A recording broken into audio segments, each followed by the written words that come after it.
3, 2, 1, and we're live. All right. Interesting little start. Yeah, technical difficulties. As but always. We'll get through it. It's going to be an interesting episode. We're not reacting to anything live. This is all old school stuff, old videos in UFC history. So this is a lot of stuff. Oh, I shouldn't say a lot of stuff. This is some stuff that I know, and this is mostly nothing that you know about, or you know very little. Not much at all. Okay. We're starting off with UFC 1 here. Watching the day fighting change, some highlights here. But yeah, this is all new to me, and this is a totally different episode than normal for Chat in Action. It's kind of like the history in MMA, but it's subject to change. Who knows? Yeah. History, a little bit of stuff that's going on now. I wanted to make this video kind of a combination of both, let you learn a little about the history and then a little bit of the stuff that's like way out there that like most people don't know about. A good amount of UFC fans know about this. Obviously UFC 1, right, and then two other UFC events we'll talk about that were very interesting in the UFC's history. But there are a bunch of I'm pulling up fighters here that no one's ever heard of, and fighters that will most likely never be in the UFC for a specific reason, but we'll get into that later. Right now, UFC 1, some highlights. I got a page pulled up here. I'll explain a little bit about the UFC's history from what I know and what I've been able to research. There might be some things I miss, because I'm not that well versed in it, but we'll see how it goes. All right, so starting off, Savate versus Sumo. So is what we're watching. The reason the UFC came to be was the pitch for it was every combat sports fan would ask the question, what would it be like to have a boxer versus, say, like a sumo wrestler? That's something that's never been done before, because boxers stick to boxing, sumo wrestlers stick to sumo, but the UFC, like the Gracies and all the original guys who wanted to lay the groundwork, wanted to answer this question. Who would win in this type of fight? A jiu-jitsu guy versus a Muay Thai guy, a sumo wrestler versus a boxer, a kickboxer versus just any other type of like fighting style you can think of, versus like a karate guy. Right. And this is what they want to answer. So in the early UFC days, you can play the video as we go here. I'll explain. So in the early UFC days, there was no weight classes, right? Right. So you could have guys that were like 400 pounds versus guys that were like 100 pounds. And this is a prime example. The last guy you saw was 400 pounds. And this guy, Gerard Gordeau, which is very famous. He's been in the UFC for a good while. He's a big name out there. He's 216 fighting this dude who's 400 pounds, a sumo wrestler. Yeah. Look at the size difference. I mean, I remember this fight now. They're massive. Yeah, this is a very famous fight. This is the UFC launch, and it just wanted to answer that question. These two guys, two different fighting styles. Who wanted to be what? And he massively head kicks him on the ground there, which at the time was debatable on if it was legal or not legal. To head kick him while the grounded opponent. And most of the time, it was up to the ref if he wanted to call this a legal kick or not. Right. There was no like ruling in place. It was all up to the referee. Was this good? Was this bad? And as UFC events go on, you see here's a kickboxer, Kevin Rozier. I've never heard of him before, but he was there for the launch and stuff like that. So this is what the UFC wanted to plan. Now, another thing not many people know is that this was supposed to be a one-off. They were supposed to do one of these and no more. But it became so wildly popular that I forget the name of the channel that signed them on to do pay-per-views, but they were like, let's keep doing TV. It was way before Spike TV, yeah, long before Spike TV, that wanted to do pay-per-views. They're like, let's do more. This is great. Fans love this stuff, so let's keep going. And then they just eventually did UFC 2, UFC 3, kept holding tournaments. I don't think this is a tournament style in UFC 1. I think this is just pitting two fighters against each other. But as it went on, UFC 2 and 3, they held tournaments like they do in Japan, where you'll fight someone, and that same night you'll fight another person. Yeah. And then you'll keep going up in the tournament. I know they had those later on. I think UFC 1 was more of like your normal card where you have so many fights. And it's, yes. And this was even before like titles. This was just like, this might have been a tournament actually, because I know Royce Gracie wins it. Oh, that's right. Yeah, it was He a fights tournament. Ken Shamrock. That's right. In the end, Yeah. I believe, for UFC 1, and he wins. Oh yeah, and this is also before there were rounds. This was just straight up, just go until you can't go anymore.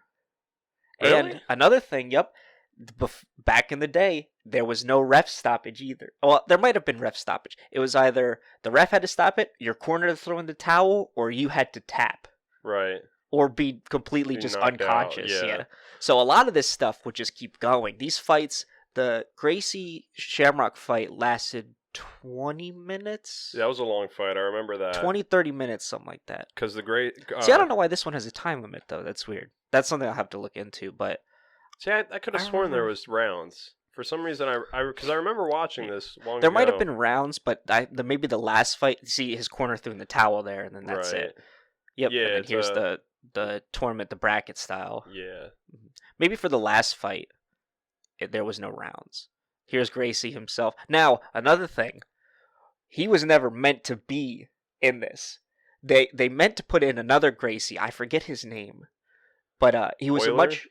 it might have been, a much bigger, stronger guy. I think that's Euler. Royce Gracie was the little guy. Obviously, he's 6'1", so he's pretty tall, but he's 180 pounds. I weigh 180 pounds. Right. He weighs about as much as me.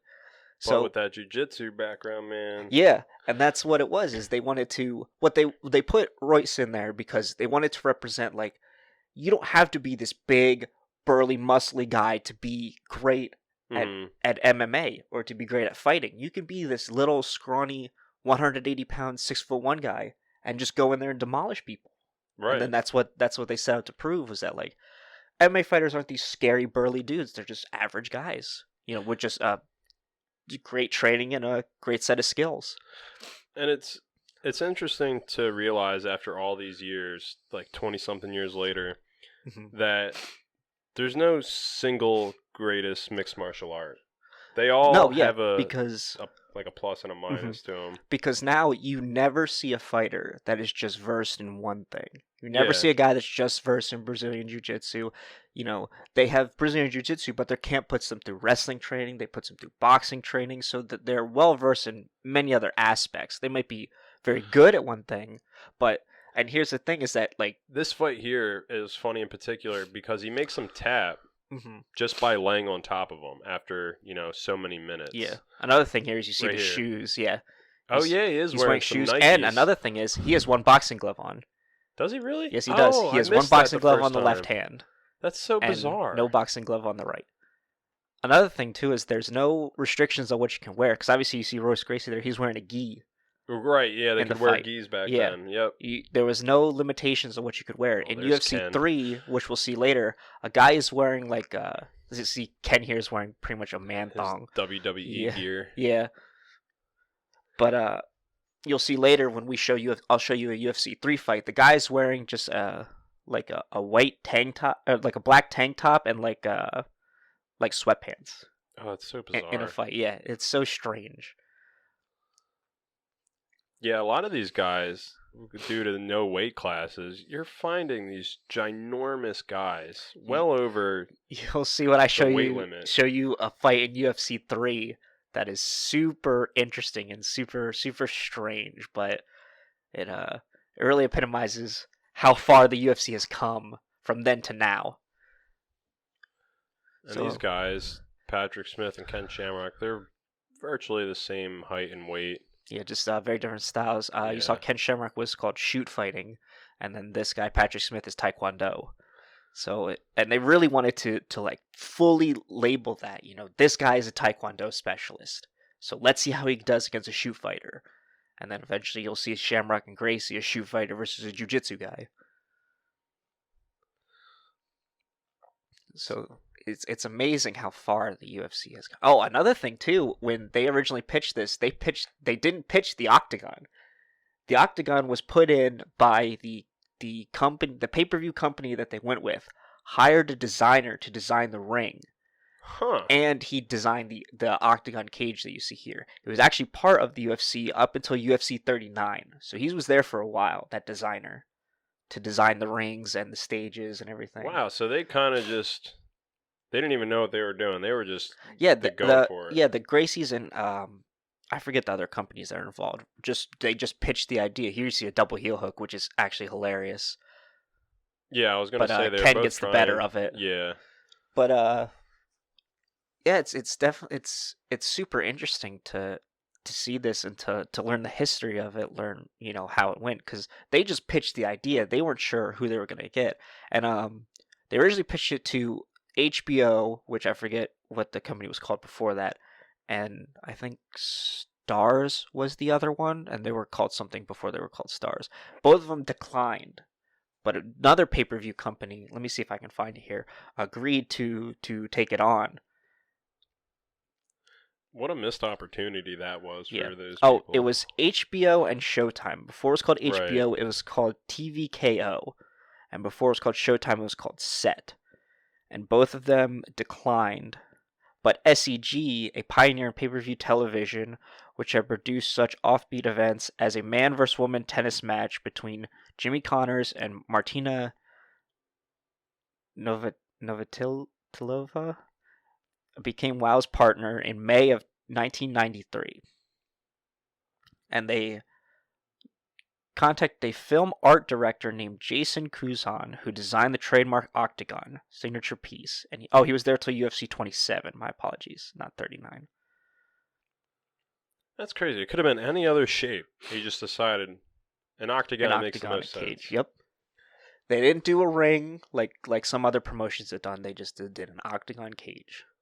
Another thing you'll see in the UFC 3 fight is that the door to the cage is just held there. There's nothing locking it in place. I think I heard that. Yeah. There's just a dude holding it closed. And you'll see that later in when we show UFC 3, which is going to be hilarious. So this is Royce Gracie fighting Ken Shamrock. I believe so, yes. And this was one of the, they say one of the greatest matches of all time. Now, Ken's not wearing shoes here. And there was a big argument from Ken that he wanted to wear shoes in this fight. And the UFC and the Gracies actually denied him to wear shoes. Because they said Ken claimed it was because anything they can do to limit him in his movements and make Gracie the better fighter.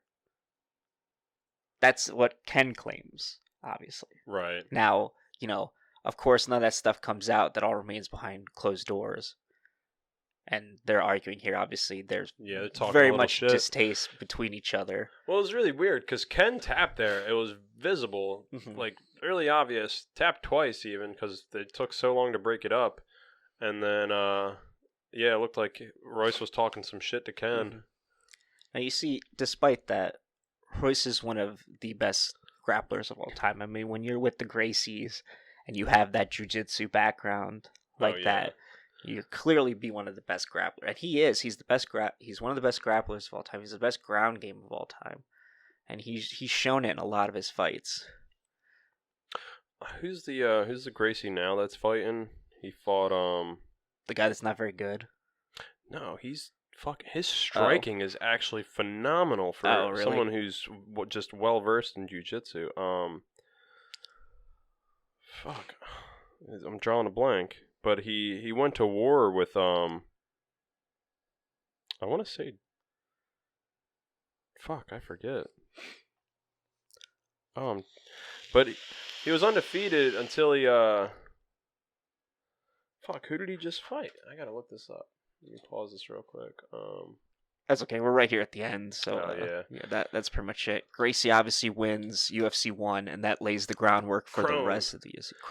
Crone's he was like 6-0, 5-0 coming in the UFC. He's got like 1 or 2 wins, and then I forget who he just lost to, some veteran. But dude, for someone who's really just a jiu-jitsu black belt with minimal striking, his striking is clean, and dude, he can take a fucking punch. Really? Yeah, that dude's got a chin. He has got a promising future. I want to say it like lightweight. Let me see what Crone fights at. Because Crone, he's a prospect that I'm looking to see more of. Super young.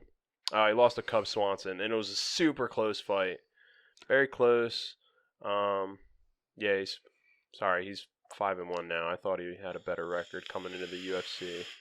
Well, I mean, it looks like he's got a good grappling record right there, 28-11. Yeah. So, No, does come from a very nice past. Crone is really good. 5'9", 145 there. Oh, so he's fighting at featherweight then. All right, so that was UFC 1. Obviously laid the groundwork for the UFC forever.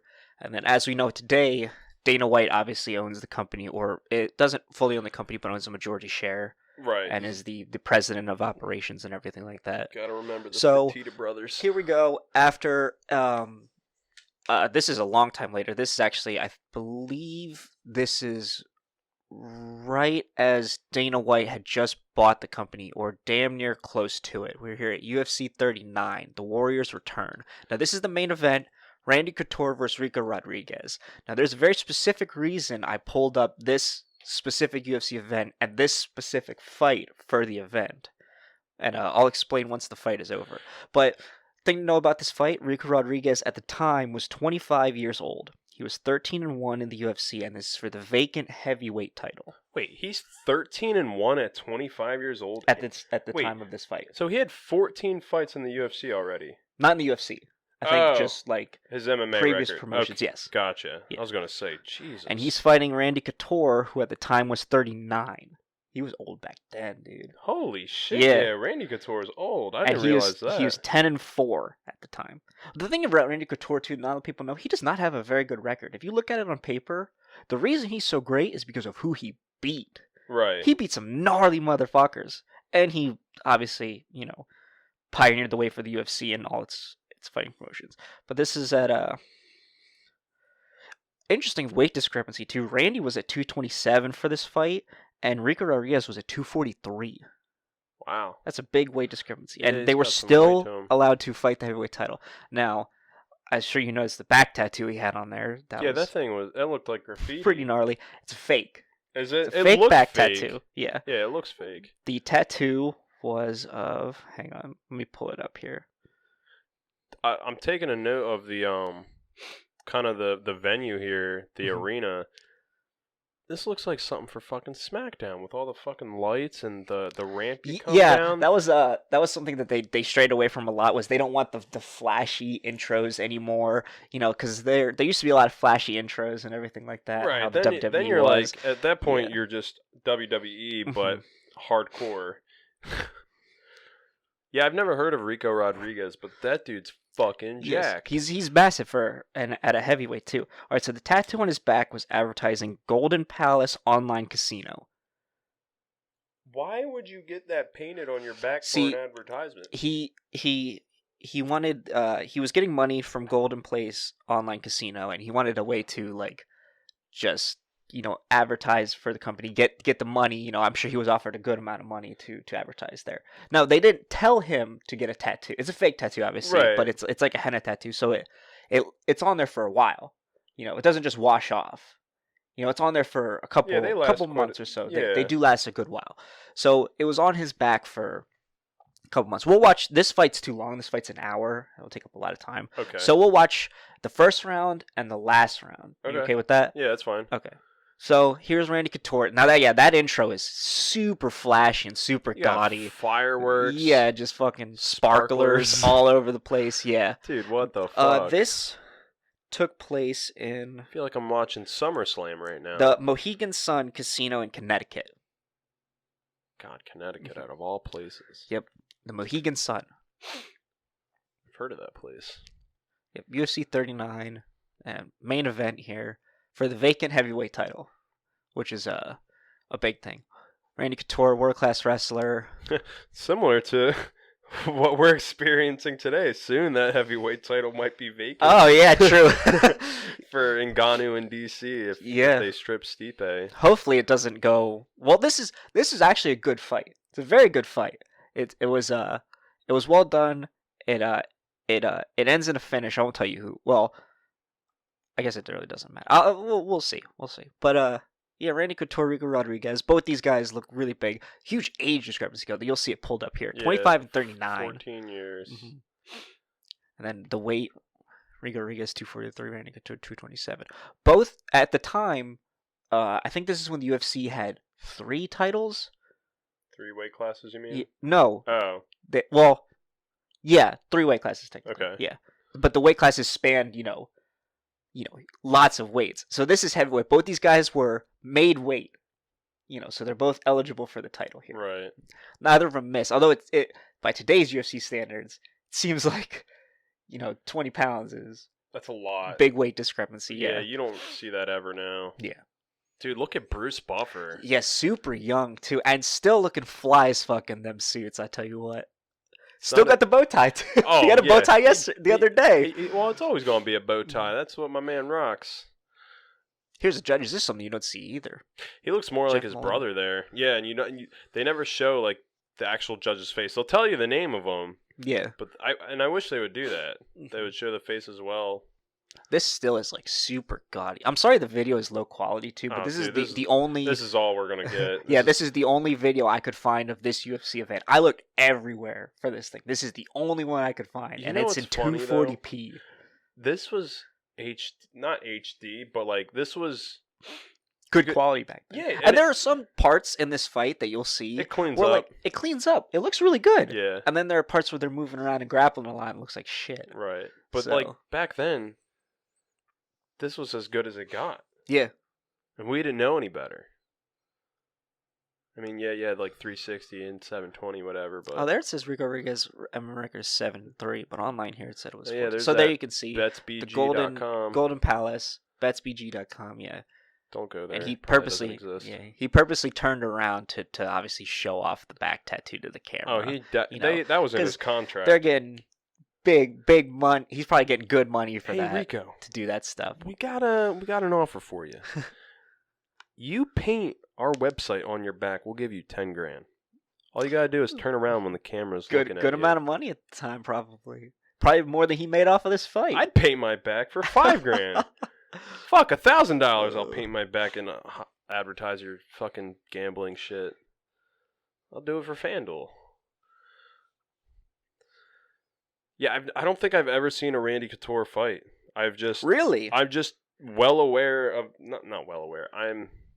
I know of his past. I know he's a veteran, legend, one of the greats. Yeah, but until you told me that he has like sort of a spotty record. Yeah, he's a very strange record. It's who he beat and who he is. Look at John McCarthy, big too. Old John McCarthy looking young as ever. John McCarthy there, too. It's amazing to see. Another thing, John McCarthy was there from the beginning. He's there from day one of the UFC. Though.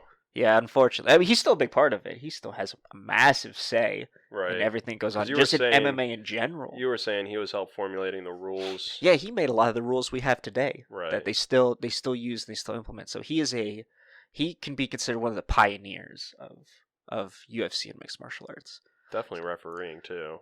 Dude was a hell of a ref. Yeah. So round 1's getting underway here. 5-minute rounds.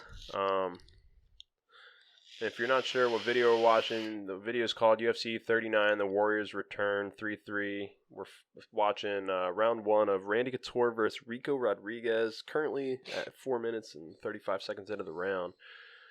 And so Randy's in red, right? Yeah, Randy is the one in red. Rico Rodriguez. Just look at the back tattoo. I'll just have to look out for the back. Yeah, Randy Couture has a very, very specific striking style. He shoots in really quick. Yeah, he's a very, very well-accomplished wrestler. I always try to compare, like if I watch old UFC fights, I try to see what hasn't changed much. And like at this point in the UFC, they've got gloves now, they got the rounds. There's more. I'm sure they developed training camps or to whatever they had at that point. This obviously you can tell MMA, at least, or in the UFC, it hasn't evolved much based off this video. Mm-hmm. Like the grappling similar, the striking similar, and I'm still an amateur, so like I don't know how much it would have in 20 years, but it's cool to see that there's still a lot to learn. Yeah, as far as UFC and its how it's evolved and how it's changed goes and everything like that. And again, these guys are heavyweights, so it's mostly going to be a striking and wrestling affair. Yeah. how you see it. But yeah, both these guys. I mean, all right. So Randy Couture, he has 30 total fights in MMA. He's 19-11. Damn. Now, that's not a guy you consider to be one of the greats, right? But he is considered one of the greatest of all time. When did he? How many fights had he won by the time he started getting some losses? Uh, so his record is super spotty all over from just top to bottom. Okay, so know, it's just here and It's there. like here and there. Like he'll go 4 wins and then 2 losses, then 4 wins, a loss, 2 wins, 2 losses, type of thing. Yeah. You know, but he beat guys like Vitor Belfort, Tito Ortiz, Damn. Chuck Liddell, Damn. Tim Silva, Gabriel Gonzaga, Brendan Vera, Mark Coleman. You know, and his last fight was against Lyoto Machida, and we all know how that went. He got crane kicked in the face. Oh, that's right. Yeah. And that's where Randy decided to hang it up. No, But- no. I thought Lyoto Machida, he front kicked. That was Belfort, I thought. Well, here I got Randy Couture getting crane kicked by Lyoto Machida. So I think he did it twice, actually, if I'm not mistaken. Did he get 2 crane kick KOs? I think so. I The thought that was one, Vitor. the one I believe against Vitor was more iconic than Randy Couture's. Okay, wow. Good on him. So Randy just got a takedown after a grapple fest with Rico, but I was surprised he kind of got out of that given the size of Rico. That dude is a fucking grizzly bear. Another thing about Randy Couture is most of his fights took place in the UFC, of his 30 fights. So he was in the UFC. He was in the UFC to start his career. Yeah, you don't At see UFC, that ever UFC anymore. 13. Wow. His MMA career, anyway. What a beast. Yeah, he was a well-accomplished person. What are some of his other notable losses besides Machida? So Machida's a notable loss. Brock Lesnar is one. Oh, wow. Antonio Nogueira, another. Oh, yeah. He lost to Chuck Liddell twice, despite beating him. He also lost to Vitor Belfort. So some of these... Josh Barnett, another legend. Oh, yeah, Barnett's a beast. Mm-hmm. So some of these are like, they're revenge fights where it didn't go his way or it did. Enson Uno in Japan, too. I don't know if you know who he is. He's a big name in Japan. No. Yeah, so he's had lots of back and forth with fighters.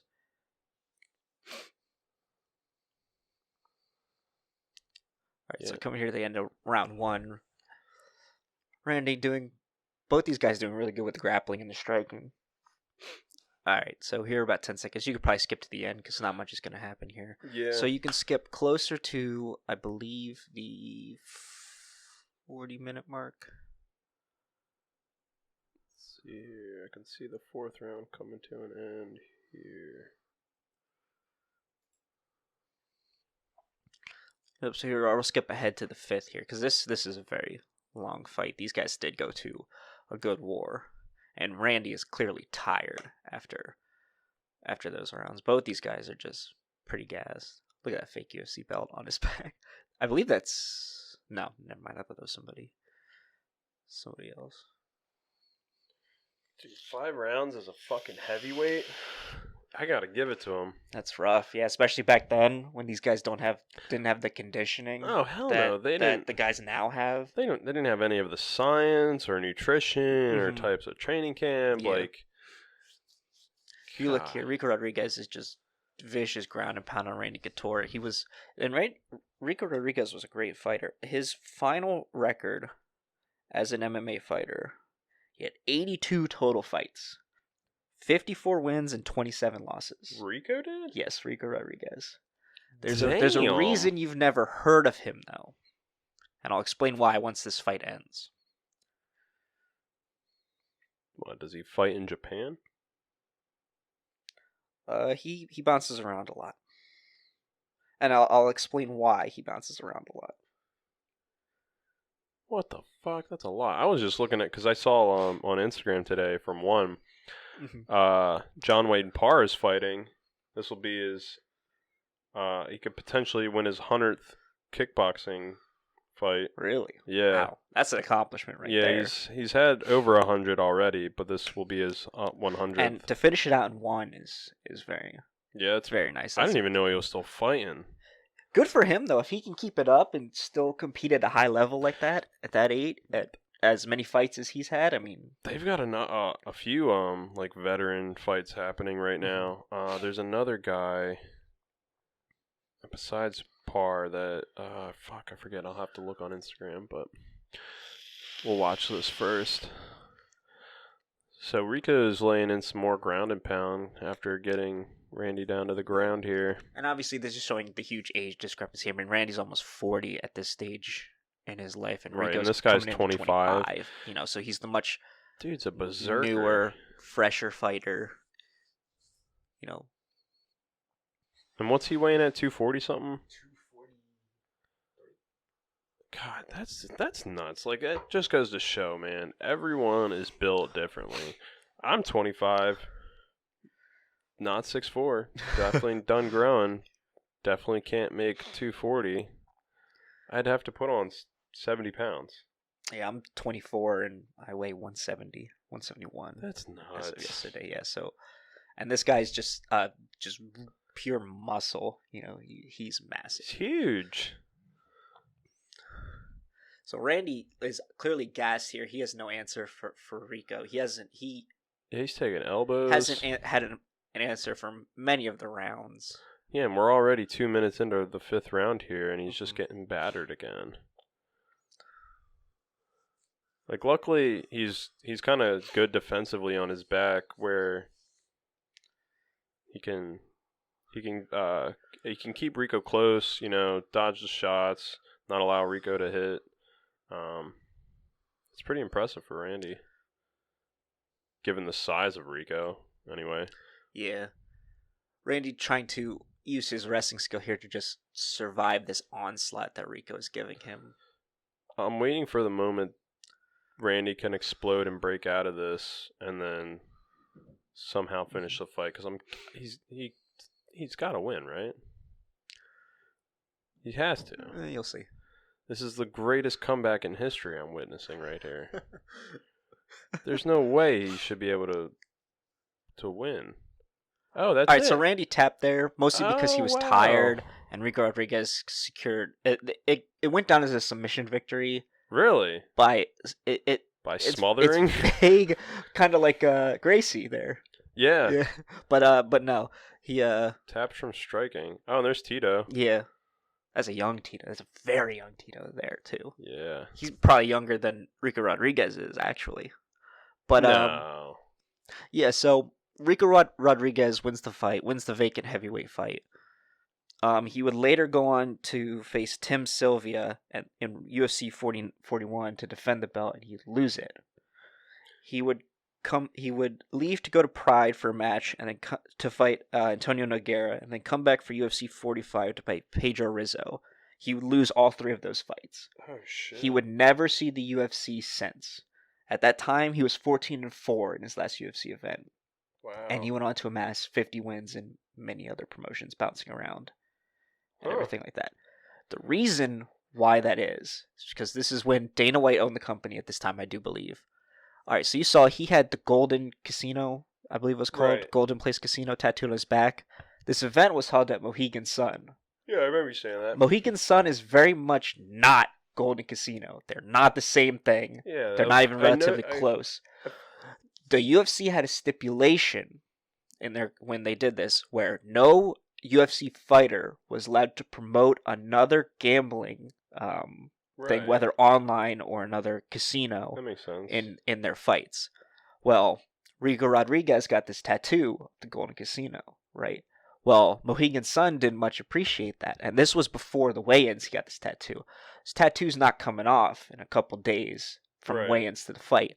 Mohegan Sun wanted to pull this event completely, Are you serious? shut it down, not have a single fight held in there. Just because he's advertising UFC, a fucking casino. Yep, because that was the stipulation. It wanted to be about the Mohegan Sun. The Mohegan Sun wanted people to come to the Mohegan Sun, not the Golden Place Casino, whatever the casino's on his back is. Listen, Mohegan. They wanted to pull this entire UFC event, right? The UFC already fronted this bill for this arena. They already put up all these lights, all these cages. That's a lot of money. Yeah, you got to rent right? all that space out. Well, this is back when the UFC was struggling. They were struggling to make money. Essentially, they were living pay-per-view to pay-per-view. Don't tell me Dana. I know Dana gambles. Did he gamble?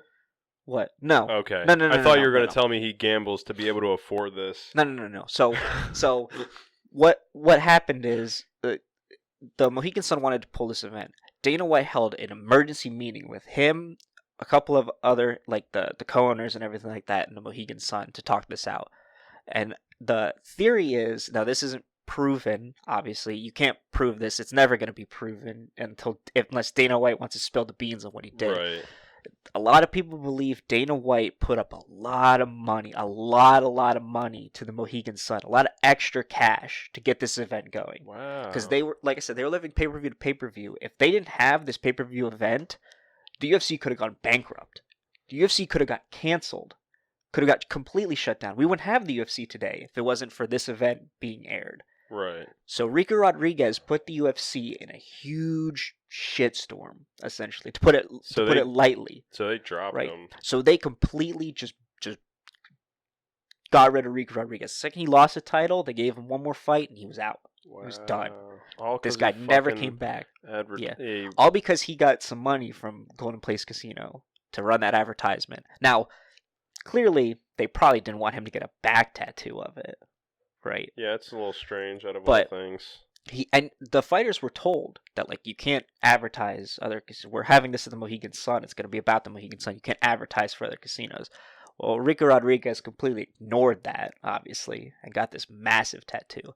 So this is the UFC event that is considered the day the UFC almost died. Wow. Mm-hmm. That's why this event lives in infamy. It's so massive, all because of one back tattoo. Just because you wanted a little extra cheddar. Just because of one back tattoo, the UFC almost got canceled. What a fucking... And almost went bankrupt. Why, out of all ways to advertise for this fucking company, you went with a back tattoo? Yeah. And one that can't wash off. And where is Golden Sun located? No, well, I think the Golden Place or Golden Sun or whatever it's called. is an online gambling thing. Did they have online gambling back then? I believe so, yes. Because it obviously says he's got the website tattooed on his back. I believe it's for an online gambling place. Huh. I wouldn't expect them to have... The Mohegan Sun, yeah, they were livid. They did not appreciate it. When they saw that back tattoo during weigh-ins, they're like, no way this is happening. That's so funny. Like, who the fuck gives a shit? You know, like... Apparently the Mohegan Sun. If I'm the owner of Mohegan, what the fuck do I care? People are still going to come to my casino and drop thousands of dollars. Well, that's... I guess they just didn't want to promote because technically any other casino is their competitor. I get it. They don't want to be promoting their competitor. And this is, again, the main event of a UFC card. Right, all eyes for are the on vacant it. Heavyweight title. Yeah, all eyes are on this fight specifically. That's all these so people strange. that came are on this fight, you know. Well, so well deserved though for that guy to win the title. I mean, and then lose at the very next fight he had. Yeah, he outworked Couture and. So yeah, Dana White completely hates this when he talks about his worst, days as far as a UFC owner. This is what he says. Says he hates this UFC card, hates everything about it. He says it eats him up at night, still to this day. Yeah, because of a back tattoo. Probably shelled out a lot of money. I'm sure he did. Yeah, that's the running theory is he shelled out a lot of cash to Mohegan Sun, a lot of money to get this card back on. So yeah, he got the UFC out of hot water, the hot water that Rico Rodriguez put the UFC in. Wow. Yeah, I had no idea this all went down. Mm-hmm. That's so strange. This is a strange day that nobody knows about, but it's a day that Dana White knows so much about. He was livid. He was pissed. You see Dana White pissed a lot. He gives a lot of interviews where he's mad as fuck. But this is, he says this by far and away is the maddest he's ever been. Yeah, I would be too. I mean, 'cause you didn't expect this to happen, mm-hmm. and now you're put in jeopardy pretty much. So Trying to save your business. he worked it out. He managed to save his business. The Mohegan Sun still allowed them to do it. But yeah, if this UFC event never happened because of that, we would never have the UFC today. You and I wouldn't be sitting here talking about this. That's true. Yeah. God damn it, Rico. You almost risked our podcast. So, let's look at a brighter day in UFC history. Forrest Griffin versus Stephan Bonnar? This is one of my favorite fights of all I'm time. excited. Have you seen this fight? No, You've never seen this fight? I hear people talk about it all the time. Beautiful fight. These two guys are legends because of this fight. Look at the chest hair too on the both these dudes, especially Forrest Griffin. Brian Hall levels chest hair. Jesus Christ. Yeah. But yeah, so this is after The Ultimate Fighter Season 1, light heavyweight. So Chuck Liddell and I believe Randy actually were the coaches for this, if I'm not mistaken. That's actually funny. I didn't even put that together. That is funny. So, shit, I already forgot who's who. Stephan Bonnar in green, Forrest Griffin in blue. Gotcha. Believe these guys look like twins or yes, like it is. Brothers. Chuck Liddell Chuck Liddell is the coach for Forrest Griffin, and Randy Couture is the coach for Stephan Bonnar, right? And you'll see that in their styles a little bit, how they fight, especially with Forrest Griffin when he throws some bombs. You'll see a little Chuck Liddell in there. Yeah. And so both these guys very young, and both these guys are competing for a 6-figure contract in the UFC. This is the finals, and funny enough, this is the co-main event. This isn't even the main event. Yep. So both these guys went through their camps. They went through, wars against other competitors to get to be the 2 finalists. Is this at light heavyweight? This is at light heavyweight. Okay. And both these guys, obviously, they're big names in the UFC, not just for this fight, but for what they went on to do afterwards. Forrest Griffin, a champion, Stephan Bonnar, a great fighter in his own right. Did you just spoil that? What? This isn't for the title. Well, yeah, you're right. Never mind. This is just for the contract. And they get a car, too, and everything at the end of it, too. Yeah, I think they got a brand new, Volkswagen Beetle or something like that. At the time, it was new. I want to be driving a Beetle for? I believe it was a Beetle. The most badass man on the planet. Yes, you get the 6-figure contract. He got a sponsor. They got a sponsorship for winning this fight with Tap Out clothing. I believe it was from Tap Out, actually. I wouldn't be surprised. They got a title, a little trophy and everything like that. So yeah, both these guys. We could watch the full fight of this because this is a fantastic fight. Both these guys just throwing down. When one gets a combination, the other can just respond so nicely. Oh, God, look at that. Just charging in with that looping right hand. This is light heavyweight back in the day, is just throwing hands. No, you said Bonner's in blue? No, Griffin is in blue. Bonnar is in green. So Bonner's on top right now. Griffin's fucking working him, but now Bonner's on top. They look like brothers. They look exactly the same. They do look fairly similar. Yeah, it's hard to tell. Both same build, same height, same hair. Yeah, relatively same hair, same chest hair. The fuck? Herb Dean is the referee. See, Herb Dean was reffing even back then. Now this is an old fight. I believe this was in 2009. Sorry, 2005. Holy shit! Even further. And Herb Dean looks the same, man. Yeah. Black don't crack. That is a fact. Yeah, Herb Dean's been the referee for a long time. Yeah, both these guys just throwing hands. You see that big looping right hand that Forrest Griffin throws? They said very Chuck Liddell-esque in that. Yeah. That respect. That would have been amazing if that one connected after he threw him against the fence. You'll see. Yeah, like I said, both these guys back and forth. There's Dana White. Oh, wow. I didn't even recognize him. Yeah, he's so skinny. Pretty skinny. Young guy, too. Look at that. Dude, his head's so much smaller. Yeah, compared to now. Yeah, so you won't see any technical wrestling or anything like that. This is just 2 light heavyweights throwing down. And you'll see both of them responding.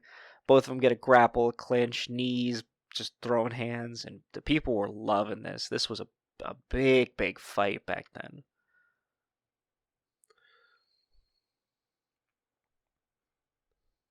Yeah, it's amazing how much they throw. Yeah. Like, all the strikes thrown. Again, this was light heavyweight back in the day. Can you believe it? It's a Compared to light slugfest. heavyweight now. But now everything's so technical now. Yeah.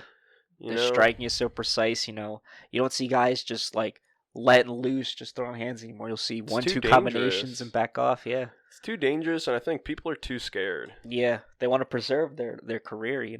They'd rather not get hit with. There's Chuck Liddell. Yep. Look at him.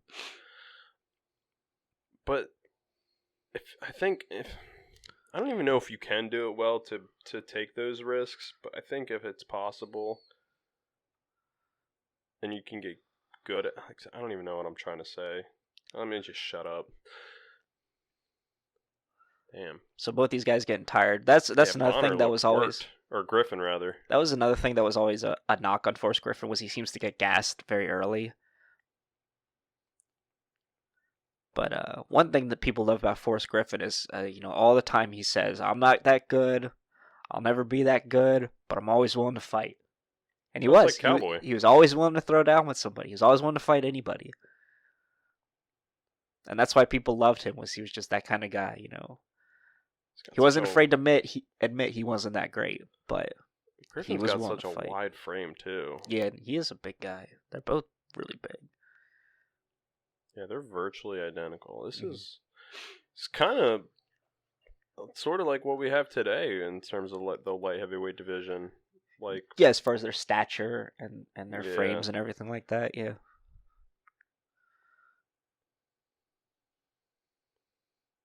oh, it looked like he was going for a spinning back fist there. I think he did, but just barely missed. Dude, Bonnar is piecing Griffin up. Oh, but Griffin just got that takedown. Dude, oh man. People were spoiled back then. Like, what a war this is in these just fights, the second round. Yeah, these fights are crazy. They're just clobbering each other. Mhm. It's what it was. It just, I think everyone adopted that Chuck Liddell mentality was just swing until one of you stops moving. What happened here? Why'd they split They it? want to Oh, check on Forrest here because he is yeah, he's gushing bleeding a blood. bit. And the people love this. Everyone is watching so intently. Everyone at home is watching this fight so intently.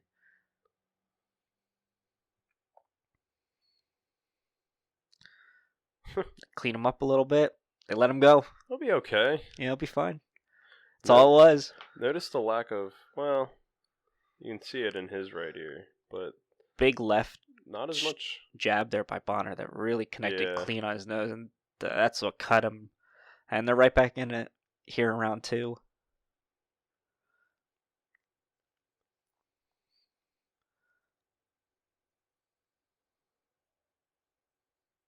Yeah, look at this. Oh These my guys are God, just throwing yep. down.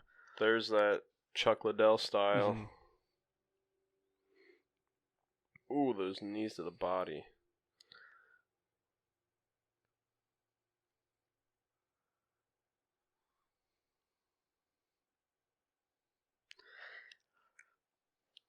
Yeah, both these guys put on a show. Another thing, too, is Joe Rogan said, I believe in this round, he said, "I'm sad this has to end. I'm sad we have to declare a winner. It's because this fight is so amazing." He said that in this round. The fight wasn't even over. The fight's not even close to being over. Right.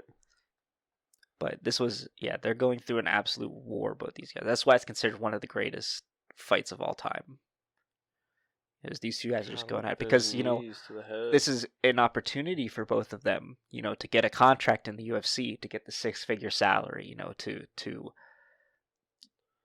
be set, what their life is. Everything they've trained for leading up to this moment. And they each want to prove themselves, and they're each showing out, they're one combination for another. Griffin will land a combination, Bonnar will answer right back with his own. Yeah, but Bonnar, man, when he goes to town, he fucking really takes you there. Holy shit.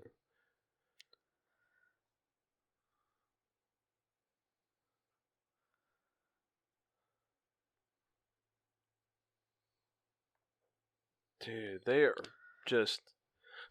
I'm surprised it's still going, honestly. Like, they are so tired. And no one's fallen. Yeah, and it's not even the end of the second round. Well, that's the Holy thing is shit. that these two guys have so much on the line. because they just weren't signing anybody to the UFC. Right. This was, earn it. and especially I mean, for you this still being do. the very being the very first Ultimate Fighter event or Tough Enough event. They gone through that whole camp. They lived in that house with all those guys and everything like that, just training constantly. This is what all their work culminates to. And it's these two left. It's down to two. There's Randy right there. Very different from how we saw him a little while ago. Yeah, he doesn't look the same at all there. And again, both these guys had the great opportunity to be coached by two legends at the time. Even at the time, they were legends. Yeah, that's got to be a treat. Must feel pretty gifted to have someone who knows the actual insides. These guys are just so tired. They're so gassed, and they're still throwing down. Dude, Bonnar wants it, man. Mm-hmm.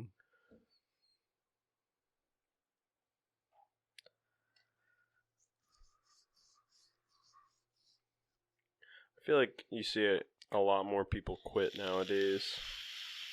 Like quit mid-fight. You just give up. Yeah. Give into the exhaustion. Mm-hmm. No, not these two. No, they refuse. Not at this stage in the UFC's life.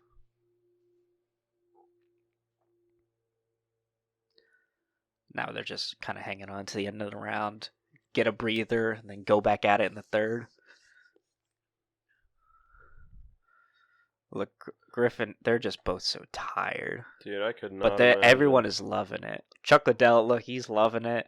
Randy Couture's loving it. The whole crowd's on their feet. He's caught up pretty bad there. Yeah, he is. That old lady there in the audience. She's like, kill him. Got her Pepsi in hand. 5 minutes here in the third.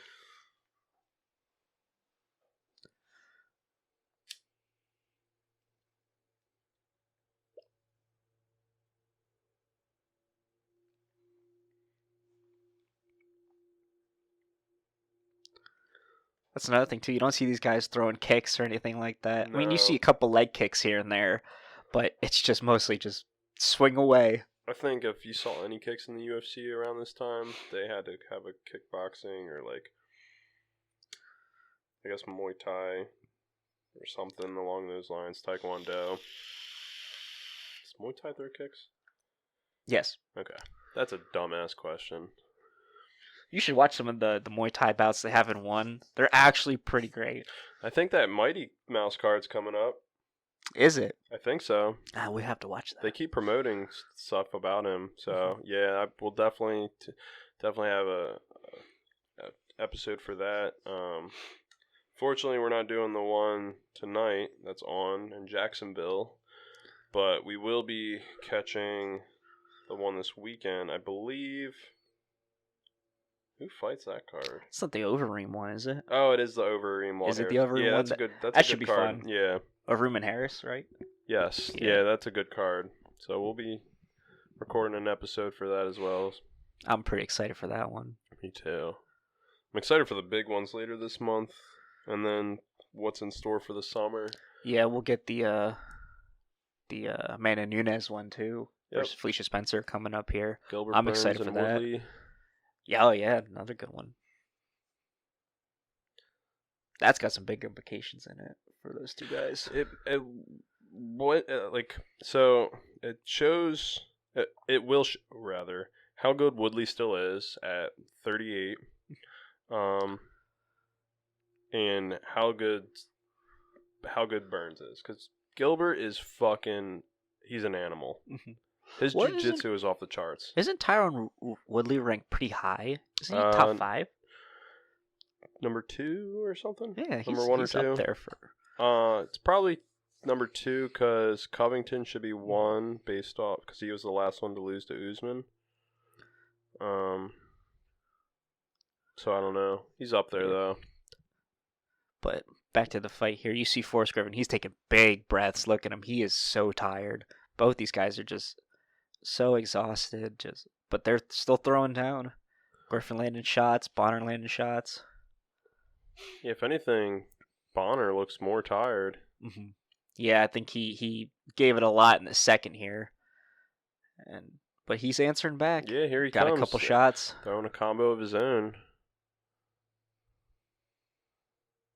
Dude, they are exhausted. I can feel it. Just when you think these guys are going to start slowing down, like the fights, they're just going to be pacing around, they'll each throw a shot at each other. They'll throw a couple shots and just come forward.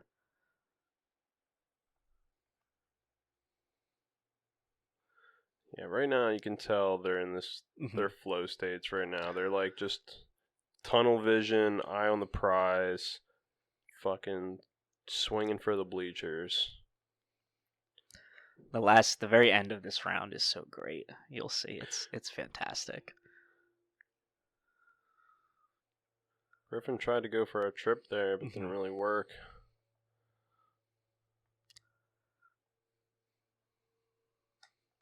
God, just when you want to give up, you know you can't. Yeah, last minute here. Crowd is loving it. You can see a lot of them getting on their feet. Everything is so labored at this point in the fight. Like they were already at this point last round.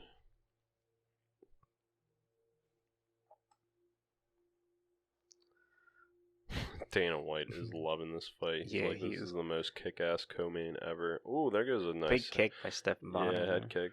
Just barely getting out of the way there. Down the last 25 seconds.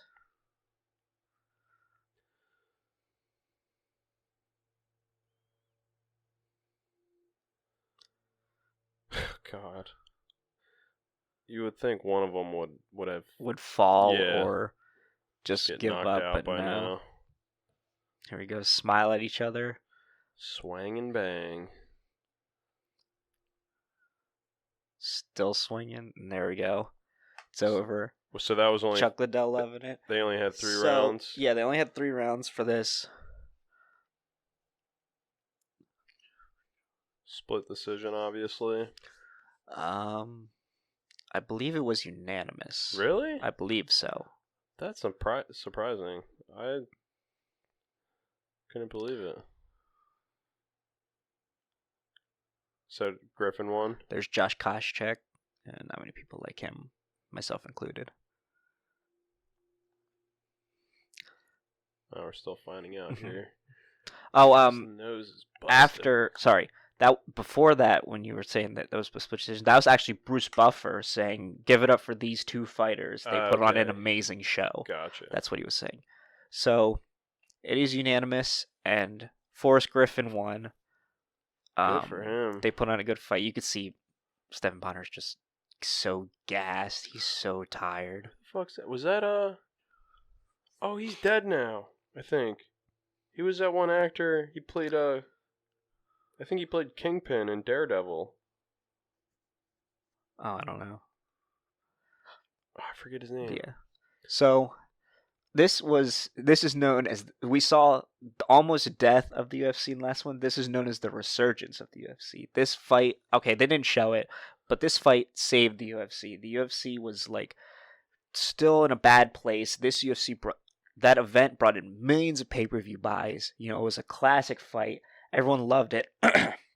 It was the end to the Ultimate Fighter series, you know. And so Forrest Griffin obviously got the 6-figure contract, but also they gave Stephen Bonnar a 6-figure contract. Dana White came out and he said there are no losers in this fight. Sorry. Gosh. He said both these guys put on a great show. We're going to offer Stephen Bonnar the same contract. Good. And then they were both like just giving up to the crowd. The crowd loved it and everything like that. I mean, it's only right, you know, after that war, like, I'm surprised it wasn't split decision, given how close that was. Yeah, it was good. It was definitely, they went at it. Ruled it as a draw.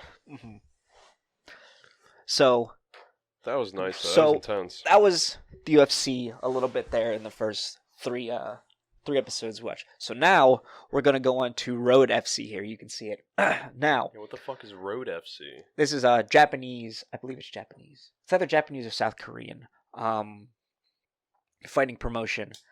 Now, I told you these are fighters you're never going to see in the UFC because this is open weight, which is something the UFC will never have. So this is as heavy as you can get. Oh, God. You know. So, wait, before you... actually, yeah, no, you can start it. So, This is one of my favorite fights. This isn't the fight we're gonna This watch. only took place last year.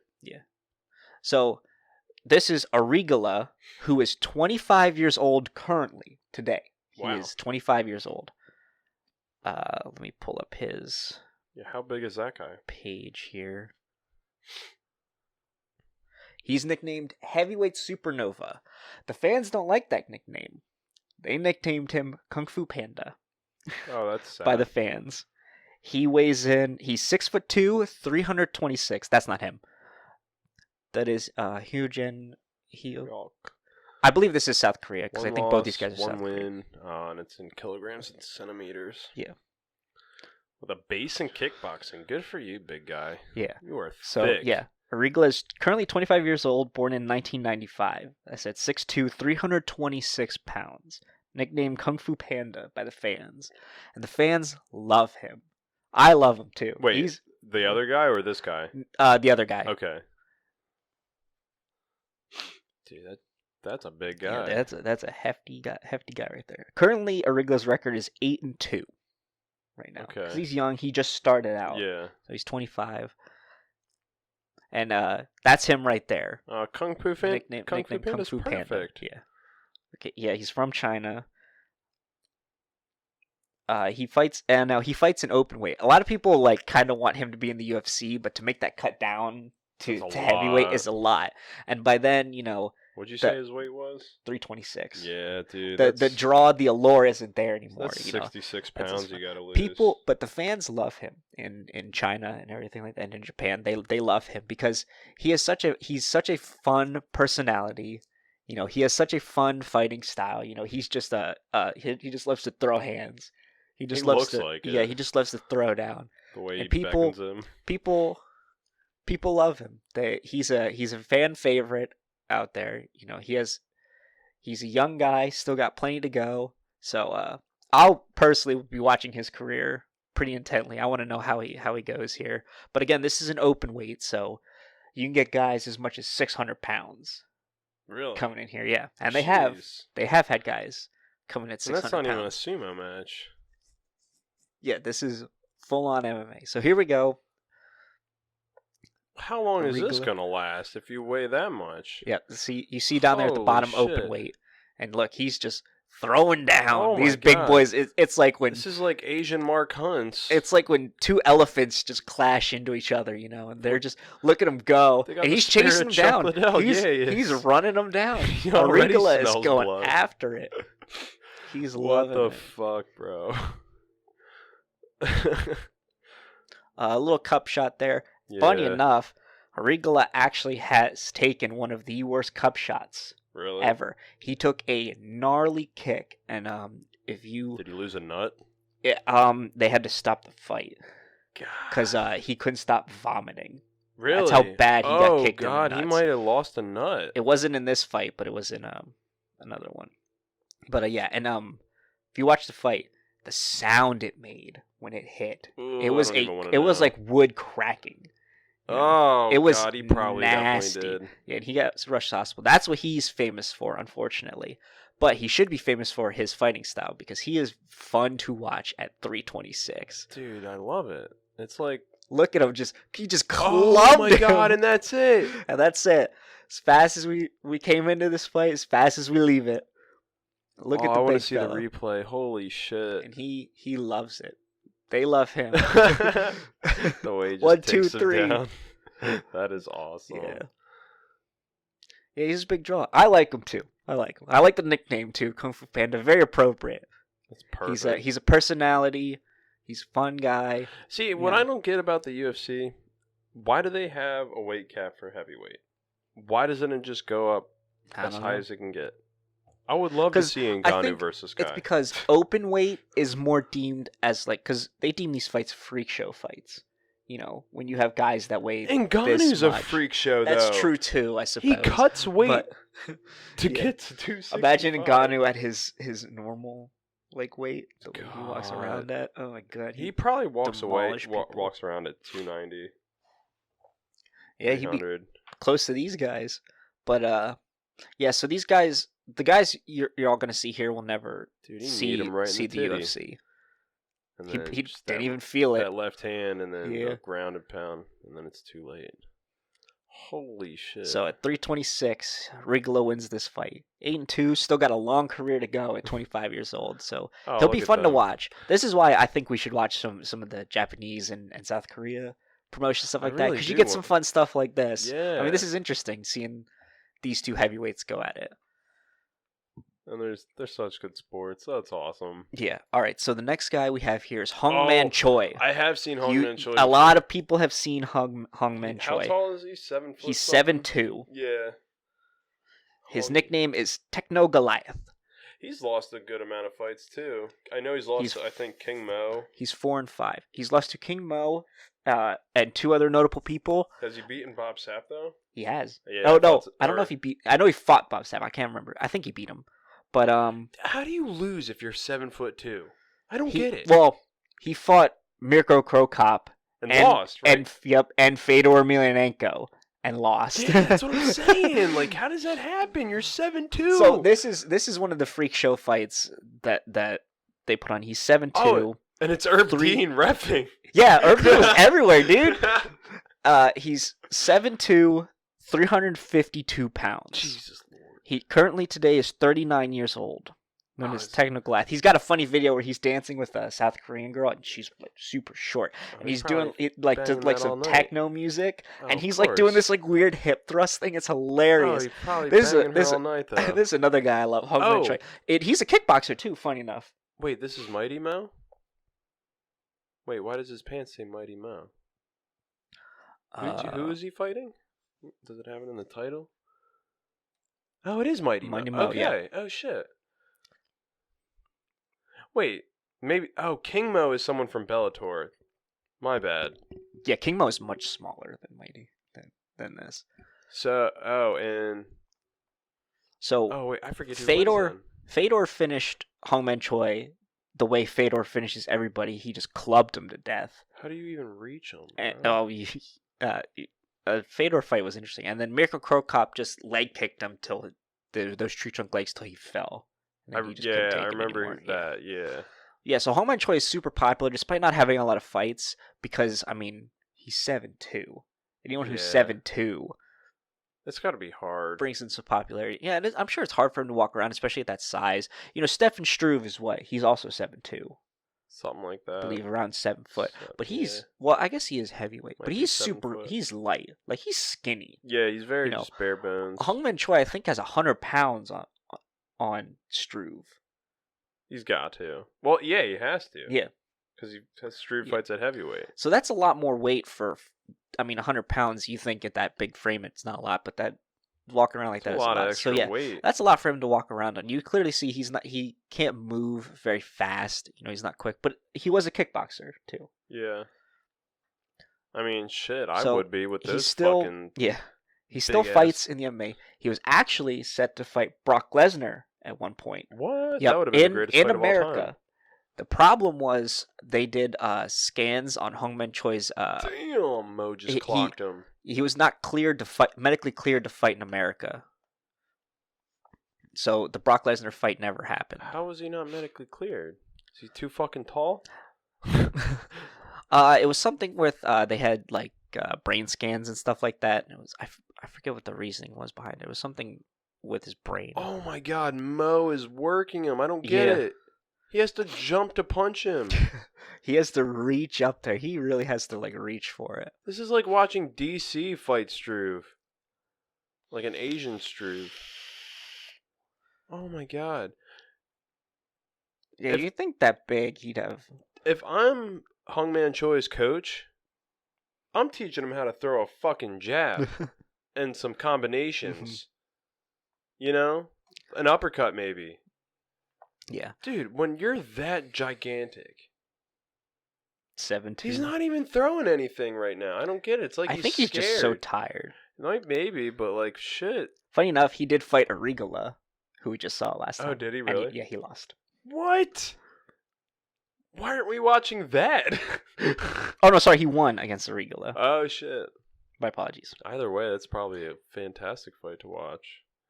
Yeah, he lost to Fedor, lost to Mirko. I had to have heard of Arregala because Oh, there you go. He got knocked out right him there. out just there. Yeah. God damn, He son. just absolutely just Are you throttled him. Yep. If I'm 7'2" and I get pieced up by a guy who's literally like over a foot shorter than me, just drop me off on a That's why they call river, these bro. freak show fights. I mean, like that.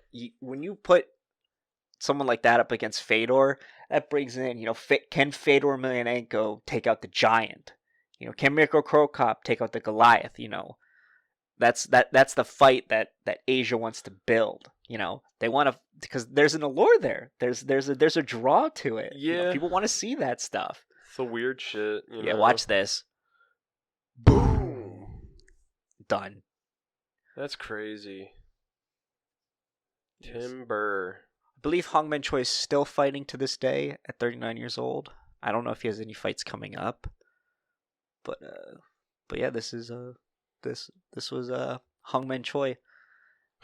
Definitely an interesting one. So next, That's amazing. we have a pretty good one. We have a twofer here. Akebono versus Giant Silva. Bigfoot Silva. This looks like fire and ice. So, Akebono I've heard of Akebono. is a sumo wrestler. Okay. He's 6'8", 484 pounds. Goodness. He is today 51 years old. He's known as Chad Rowan. Funny enough, well, I'll tell you this now. Kind of looks like Andre the Giant. Akebono is, hang on, let me find the page here. Wait, how tall is he again? My man's 6'8". got like 1 tooth. Holy shit, and he's almost 500 pounds. God damn. Giant Silva is 7'2", 385 pounds. Phew, that is a lot of fucking meat, man. That's like a moose. If we had to compare our species to moose, it would be these two. You have to get these type of people. Like this. These are the moose of like the deer and like elk moose world, or people world. Like, well, in that, I don't know. Well said. I'm fucking high. So, Akebono was born in Hawaii. Funny enough, kind of looks Hawaiian. He was a sumo wrestler before he went to MMA. Oh my god, they're about to. He has to hold the fucking ropes up. Yeah. This was the scary part. Yeah, like look at him. The people come what is up that little ass girl gonna do? Or is that a guy? Is that a mullet? Are you trying? Do you have like? Are you trying? Do you have a row of rat tails? Akebono is really trying to throw Giant Silva over the ropes same WWE brother. And they need 3 of these dudes to hold up the ropes just so they don't go over. Yeah, you got 4 people trying to hold these guys back. Why did you put them in a ring? Oh, takedown from Akebono. Oh, and then a little reversal there from into a Kimura. Look at that. Yeah. Wait, what's the other guy's name again? Giant Silva. Giant Silva. What a name. And the tap. He got these. Wow. These open weights got a submission. Giant Silva got a submission on Akebono. Now, Akebono is 0-4 in MMA. Really? He doesn't, yeah. And in kickboxing, he's 1-9. Why do you even But in his sumo career, he's probably undefeated. He is 654. What? 232 and 181. He's 181 draws? I believe so, yes. God damn, son. He debuted in March 1988. He is the he's 88? He's either the first or the only person not Japanese born to get the rank of Yokozuna in sumo wrestling. God. Which is a super high damn high honor in sumo wrestling. Oh, there's the Hongman Choi versus Fedor. Yeah. He has 11 championships. So he has amassed an amazing sumo wrestling career. He's had 650 something wins. 654 wins, 232 losses, 181 draws. 230, 650. I believe those are draws. That's 780. Dude, he's had almost 1,000 sumo matches. I guess with sumo, there's no brain You want to know the damage. crazy thing? He achieved the rank of Yokozuna at 24 years old. How old is he now? 51? He's 51. And that's the highest rank anyone born outside of China has ever achieved. I don't know if he's the first to do it or he's the only one to do it. So that's like Grandmaster in sumo wrestling? I believe so. It's pretty high ranking. Wasn't there a Yokozuna in fucking wrestling? There's a Yoko. I know there's Yoko Yeah. Ono. Yeah, no, not Yoko. Not her. Yeah, maybe Yokozuna was a wrestler. That was probably just his name. Yeah. Because he probably just went with the He was title. just a big guy. I feel like there was. Wow. Mhm. Dude, that's a lot of... I couldn't imagine. It's a lot of sumo wrestling. And then Just for whatever shoving reason, he people. went to MMA, which he shouldn't have done. No, 0-4 and then 1-9. Like, how do you even do kickboxing at that weight and height? Yeah. That's guess- just something else. The boxing aspect. He just So- probably doesn't kick much. I saved the best for last. Oh yeah, you told me about Keith Hackney. And Emmanuel Yarborough. Do you know either of these two people? Fuck no. Keith Hackney is known as the Giant Slayer. Emmanuel Yarborough is the Giant. This, funny enough, we left UFC, right, to go to Road FC. Road FC and all the other promotions Yeah. like that. We're back in UFC. Oh, nice. This is UFC 3. Oops. So Emmanuel Yarborough's nickname is Tiny. Want to know how big he is? 7 foot what? 6 foot what? He's 6'7". Want to guess the weight? That's pretty tall, I guess. Well, if it's UFC 3, I'm guessing 300, 320, 360. 600 pounds. What? That's what he's bigger than- listed. And that's what he's listed in this It's fight. bigger than Akibona. I said UFC doesn't do free show fights. Except for this They one. don't do it now. Because of this? They used to do it. 600 pounds? Yes. Funny enough, Keith Hackney How weighs big is in he? at 198, closer to 200. And this is a fight that the UFC made. They said, let's do this, motherfucker. They're like, alright, we saw Japan does it pretty freaky. We'll try it out once. Sadly, rest in peace, Emmanuel Yarborough died December 21st, 2015 at the age of 51. So, Overweight. rest in peace to alleged. I assume that's why. Fuck. Funny enough, has a brown belt in judo. Yeah, well, shit, you better if you're that big. And he is an NCAA Division I wrestler. His mixed martial arts record is 1-2. Oh, poor guy. He is another guy that was shown as this is the epitome of what freak show fights is. He was put on as a freak show. You've probably seen the video of him chasing around a little Asian dude around the ring. And Emmanuel Yarborough is just Oh, I don't following him know. around, stuff like that. We might watch that after this, but here you go. There's Emmanuel Yarborough. Oh, this guy. That's He is just 600 pounds. massive. God damn, son. Oh, and he's just curling that like it's nothing. And again, this is in the UFC. They allowed this in the UFC. Obviously, what we have today, no one will come close to this weight in the UFC. 600. 600 pounds. Holy shit, bro. At least that's what it's billed as. Now, whether or not that's a fact or that number was inflated just to, draw a couple people in is up for discussion. Now, in I this believe it. fight, he doesn't, he looks probably a little smaller than 600 pounds. There's a fight in Japan that he has where he looks every bit of 600. He looks much bigger than he does in this. If you could believe Goodness. that. How do you lose? Like, You'll see. He Dude, lost both those fights. The he's one in Japan that I'm wearing talking a bunch about. of sweaters with that weight. Yep. He's just That's that was Big John McCarthy, by the way, who looked tiny yeah. I gotta look at him again. next to I Emmanuel missed it. Yarborough. And So this is the Keith guy Hackney. he's fighting. This is the guy he is. Squeak of a man. Mhm. He's not. He's actually shredded. Yeah, he's massive. But in comparison, hmm that guy's pretty jacked. Fuck. He's got a butt chin too. So when his wife gives him a kiss, So Keith Hackney weighed in at around 200 pounds for this fight, maybe more, maybe less. Standing at 5'11", so distinctly shorter than Big Emmanuel Yarborough. right? And Why again, would you even To take this fight? reiterate for the third time, this is a fight the UFC thought was okay, and they made this. Look at that Dana was difference. 100% drunk. Dana didn't own the company at this stage. Never mind. Look at that. 200 pounds and 6'16" for Manny Yarborough. That's nuts. I don't know what White Tiger Kenpo Kung Fu is. That's an interesting thing. Also, Manny Yarborough is younger than Keith Hackney here. Manny Yarborough's 29. Yeah, he's got 7 years on him, but that weight, man.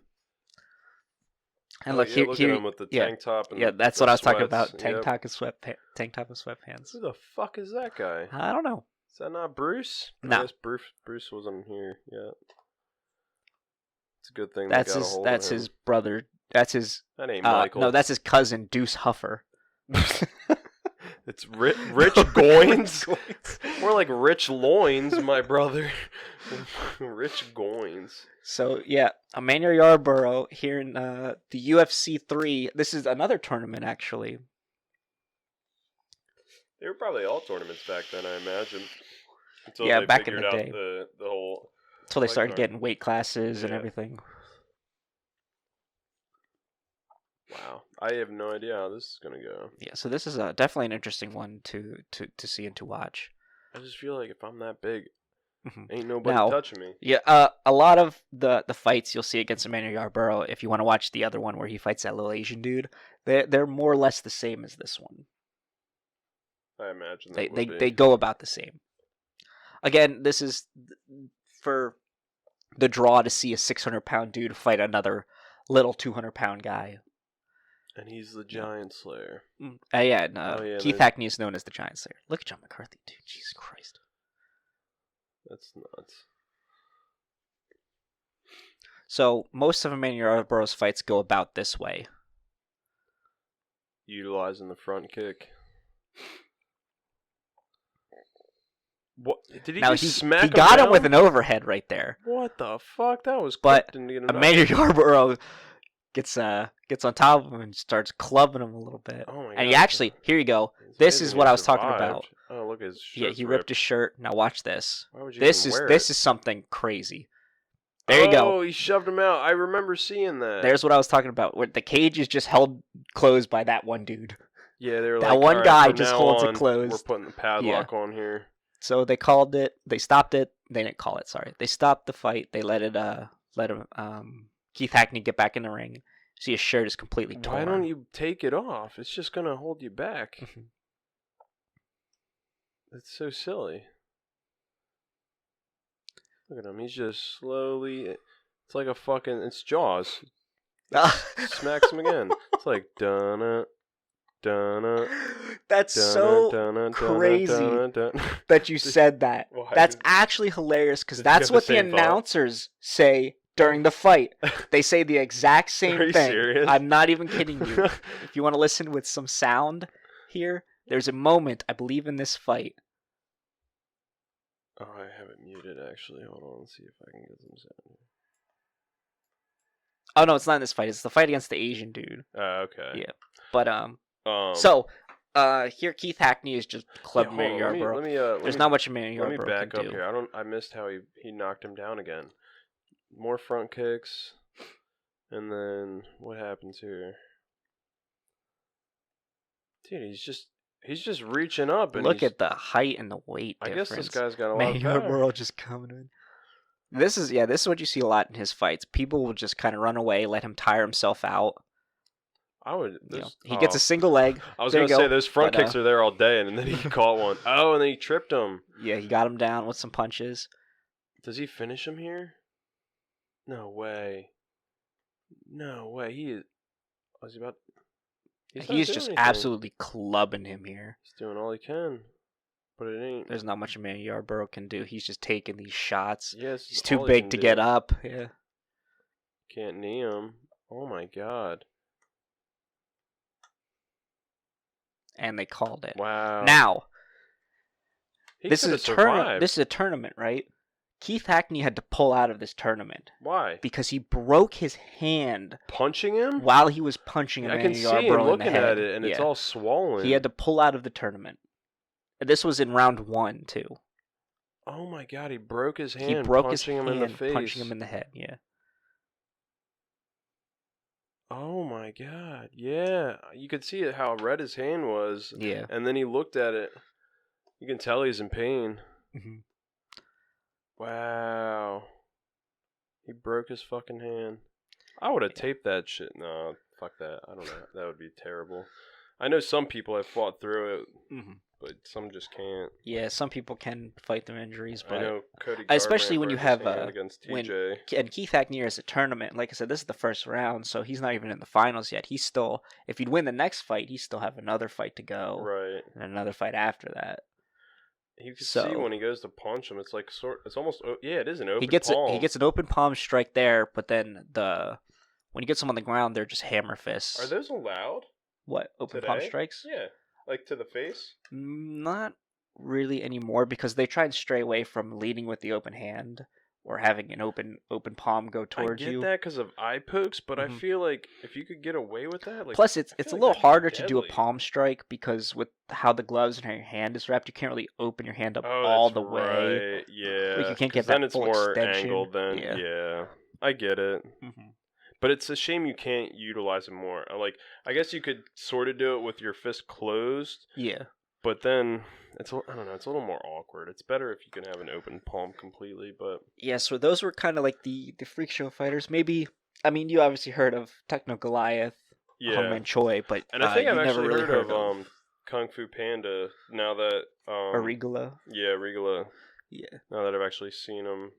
So that was a lot of the a little bit of the history of the UFC, and then a little bit of what Japan adopted from that now, and they That kind of makes put me on the freak show excited fighters. for what we will watch in the future and you know do podcast on. Yeah, we could do more Road FC, do more open weight. We could do even more days in the UFC's history. Look at some old matches. Look at some old you know, like matches of the decade and stuff like that. Right. We could look at the early days of the women's division too. That would be another interesting one. You know, with the different weight classes coming up. Oh, for sure. Yeah. Yeah, that's getting exciting every day now. Mhm. I'm excited to see Tatiana Suarez come back, and I think she had an injury. But yeah, that's got a promising future, and then hopefully with like soon things opening back up, hopefully, that might make some of these fucking these super fights that we want to see more like easier to get now. Yeah, people can actually travel Right. and everything like that. We could get different venues too, you know, out of the country, hopefully. Won't but need right to now, rely on Fight Island or the yeah, Apex. Dana White is pretty set on Fight Island, and I'm sure that's where the majority of fights in the U.S. or I'm sure Fight Island is near the U.S. Well, it's in international waters, and yeah, that's it has to be close because, and I think they brought this up on on one of the podcasts. What was I going to say? Oh, the private jet, like flying people back and forth, because the location's not going to be revealed, so they're just going to fly you in, like, or Just blindfold you and fly you in. That way Or you don't tell maybe- anybody where the location actually, is. you know, what am I thinking? They'll probably just get the whole card in one jet and do it that way. Yeah, But you're still I'm sure doing Dana White a lot can of afford. people. I'm sure Dana White can afford a pretty big jet. I mean, have you seen the airliners that take on like basketball players and stuff like that? Different NBA teams. Yeah. They have like full bars in there and everything like that. Like huge. It looks like a cruise ship pretty much on the inside of Right. these jets. It's pretty crazy. So I'm sure Dana White can put out the money for some of those. It's a shame we're not watching this tonight, but you guys can enjoy it out there. The UFC Jacksonville tonight, starting at 6. We got Hunter Azure versus Brian Keller. That's a good fight at featherweight. Brian's. I actually think there are more killer. fights here. Scroll down a little bit. Hit Oh, that there's arrow. more fights. there's Yeah. there's one more. Oh, starting with heavyweight actually. Chase Sherman and Ike Villanueva. Yeah, I don't even know any of them. You got Gabriel Benitez versus Omar Morales at lightweight. Jar Eubanks versus Sarah Moras. And then the main card. Yeah, I heard that was canceled. Carl Roberson versus Marvin Vittori. That was gonna be a who good who fight. had the medical issue there? I think it was Carl, right? Had the medical issue. They said it was a medical issue unrelated to COVID, I believe. It might have been. Let's see. Carl Roberson. Let's see. That's weird. It doesn't say there. I don't know. Michael Johnson's back versus Thiago Moraes. I was going to say Michael Rumble Johnson, but that's Anthony. Yeah, I would get them confused before too. It's crazy. Michael Johnson has some of the he's like the Randy Couture lightweight. He has a strange record. It is, because he's beaten people like Tony Ferguson. I think Dustin. I saw Tony Ferguson there. Yeah, he's beat Dustin Poirier, Artem Lobov, Andre Fili, Joe Lozon, Edson Barboza. Oh yes, a lot of good names up there. Yeah, Danny Castillo. He's beaten a lot of good people, but then he also gets worked a lot. Like Nate Diaz there. He gets beat by Nate, Habib. There's Gaethje, I see. Elkins, Josh Emmett. And he's just on a 2-fight losing streak too with Josh Emmett and Stevie Ray. But yeah, Tony Ferguson broke his arm in the Michael Johnson fight. Oh, did he really? Yeah, and then Johnson won by unanimous. It's like he's beat some killers, man. So, he beat some good names up there. Yeah. Next up for tonight's UFC, you have Andrei Arlovsky versus Felipe Lins. Not sure who Felipe is, but don't you like Andrei Arlovsky, right? He's a good fighter. You're pretty high up on him. Yeah. I never asked you, who's your favorite fighter? I don't think you ever told me. The whole UFC? Of all time. Of all time. Yeah. You know mine, but yes. I don't think Chuck Liddell. Yeah. That is a very tough question.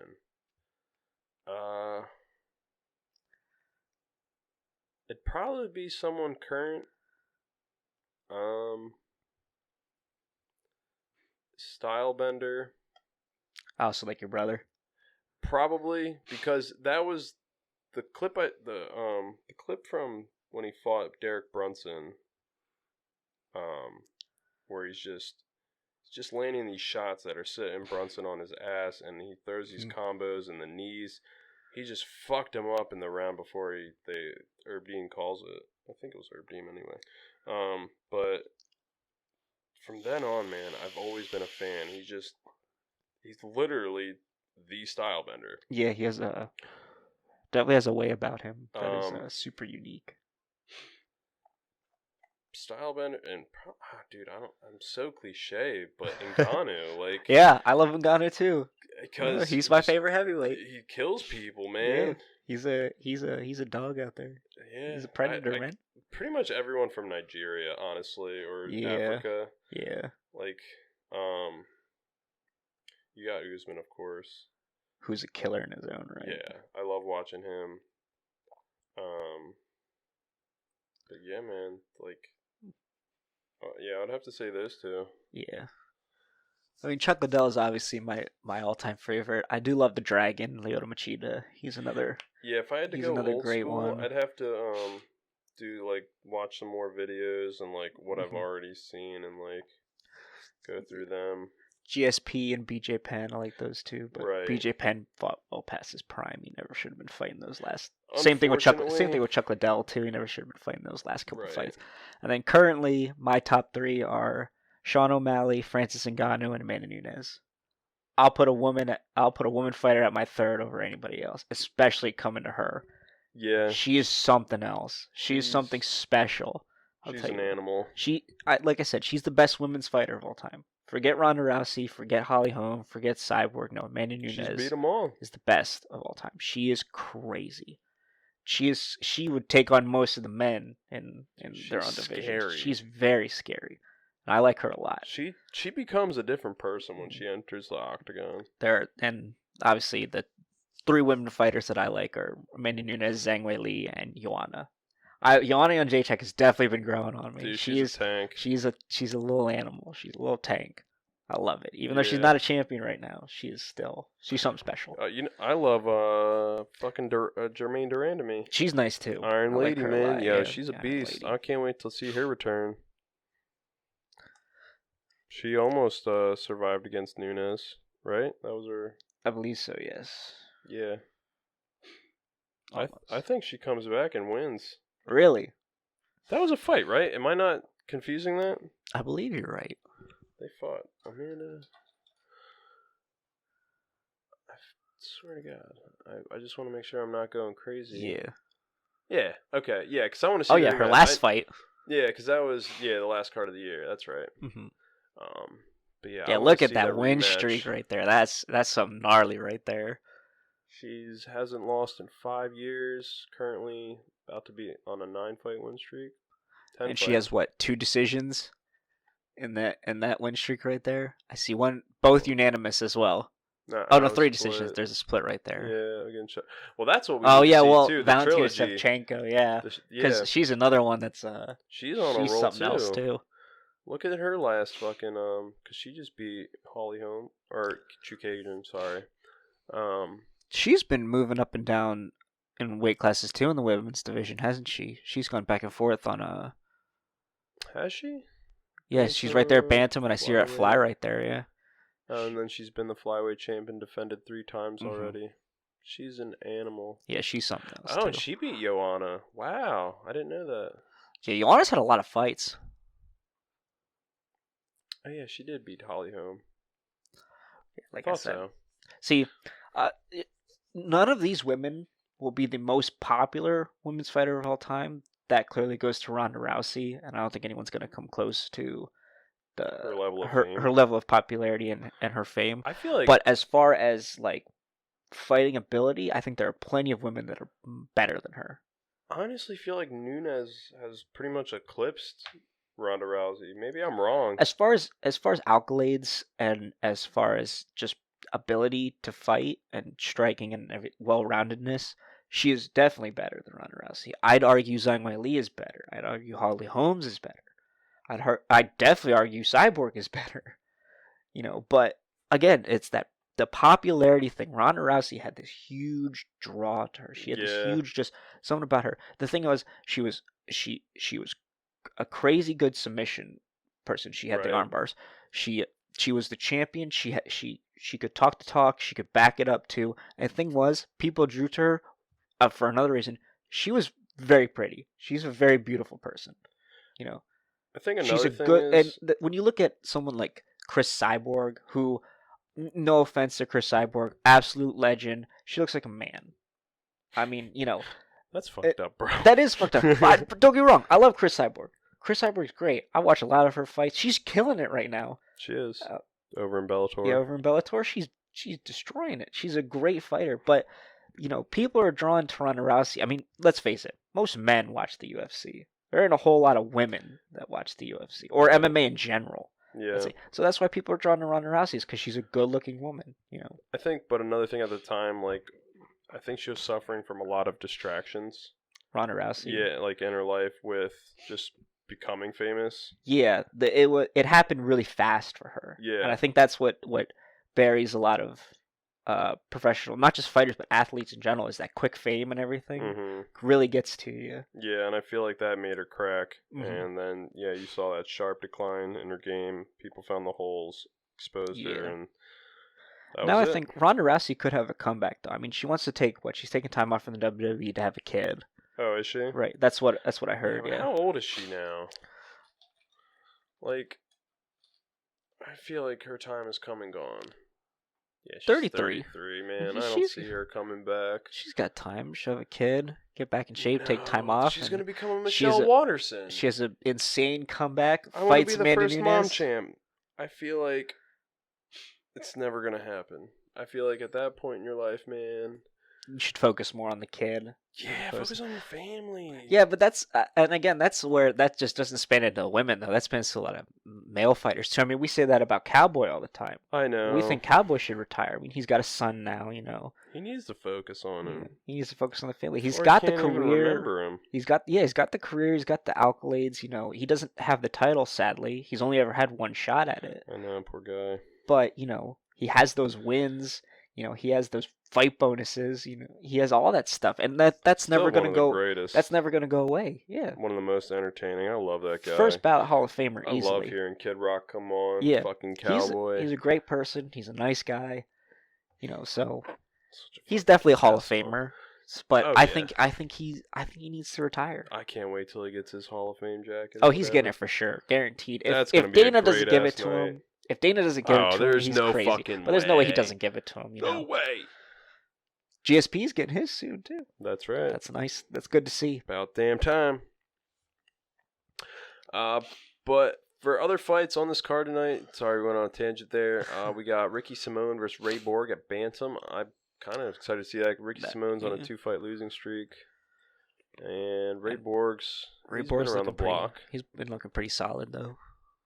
Yeah, it's a good fight. You got Alex Hernandez versus Drew Dober. Dober is a monster. I like that lightweight fight. That's good too, because Alexander Hernandez. I don't know if you've ever seen him fight. He's solid too. He's really solid. Yeah, I mean, that record shows 11-2 at 27 years old. It's not bad. Super solid. So I'd be excited for that one. The Ben Rothwell, OSP. and he missed. Oh, that's so sad. Yeah. At heavyweight too. That's crazy. Hey, there's a weight discrepancy. Yeah, that's what, 20-some pounds. I think so. Yeah. Jesus. And then, of course, you got Anthony Lionheart Smith versus Glover Teixeira. I think Anthony takes that. He's been looking pretty good. They're getting up there, though, both of them, right? They're getting he's pretty had old. a lot of fights. Well, Glover is. Oh, I thought Anthony Smith was older than that. Yeah, he's pretty young, actually. Glover Teixeira is 40. Um, Who did he fight that... It wasn't the Gus. Right. It was the Jones fight that I remember. Yeah. That was a good fight. It was, yeah. And then he hung in there, He beat Anthony beat Gustafson. And choke. He beat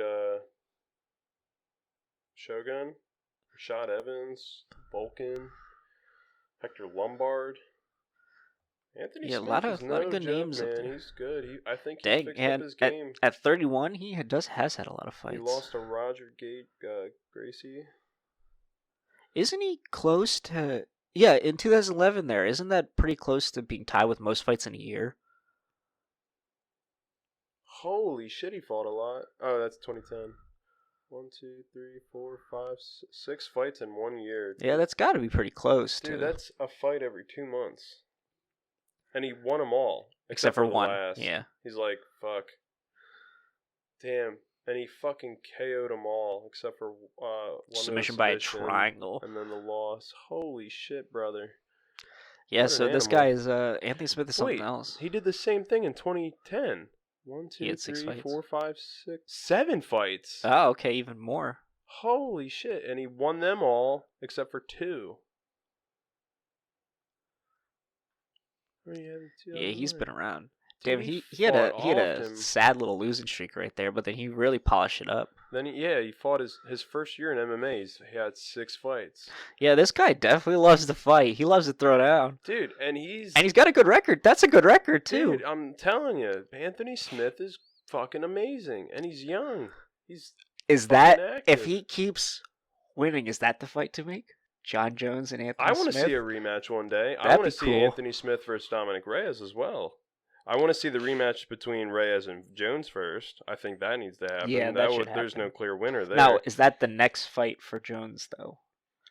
It's got to be. Or how don't you make Reyes 2 right away? I mean, they're doing all these other fights right away. That's true, yeah. They want to do Stipe and DC 3 already. Which I doubt's going to happen. No, yeah, I think we'll get they're doing title. Volkanovski Holloway 2 this summer. So they're doing all these rematches right away, and so I think do a Reyes Jones 2, and then whatever happens out of that, give it to Anthony Smith. I like to see Anthony Smith fight John Jones. Yeah, because amongst the UFC light heavyweights right now, I mean, it's a pretty stacked division. I like it. You can make a lot of exciting fights there with where's Curtis fights at heavyweight. What am I thinking? Right, but wouldn't Yan be the next one in line after Jones and Reyes too? I mean, because he did have that win against Corey. Yeah, and that was a nice KO. Yeah, that was pretty clean. I mean, I think that is the fight they are gonna make, but I Yeah. still think Anthony Smith is more. yeah, because like I don't know, Ian's got a lot of holes, and I feel like John could expose them all, and it But wouldn't I be much feel for like him. Yan has probably some of the. Well, actually, I shouldn't say that. Jones has had a lot of fights. He's the best power puncher to fight him recently, if they were to fight. Because I mean, he does have some. He's got some power. good power. I mean, look Yeah. at that photo right there. He's got some also good power at light 37 years heavyweight. old. Yeah, KO'd Corey. He's on a 3-fight win streak. Yeah, but he KO'd Glass Chin Rockhold, barely beat Souza, And then KO'd KO'd Corey. which that's an impressive fight that he did that. He Yeah, beat Jared I say- Cannonier. I That's a big win. I think Ian Blachowicz is the next fight after Jones Reyes, and then Jones will either Move to heavyweight. he'll probably move to heavyweight, and it'll be vacant, and then we'll get Anthony Smith versus I don't know. I want to see Magomed Ankalaev somewhere up there eventually. Yeah, that'd be nice. Dude, I think if they make I mean, he's down there at 13. I see, dude, once he destroys, but they won't make him. I don't think they can. If he's too low in the rankings, they can't make him right. in But a title fight, when even for a he vacant. destroys Ion Kutalaba again, Oh yeah, they're doing that rematch, aren't they? I think they want to. Yeah. Yeah, and I think Magomed they agreed. do. Yeah. Like I swear, Magomed's the dark horse. He is. Yeah, he sits low in that rankings, but I mean, he's really nice. I think I see they put Ryan Spann up there too. Yeah. After his win. Yeah. At 14.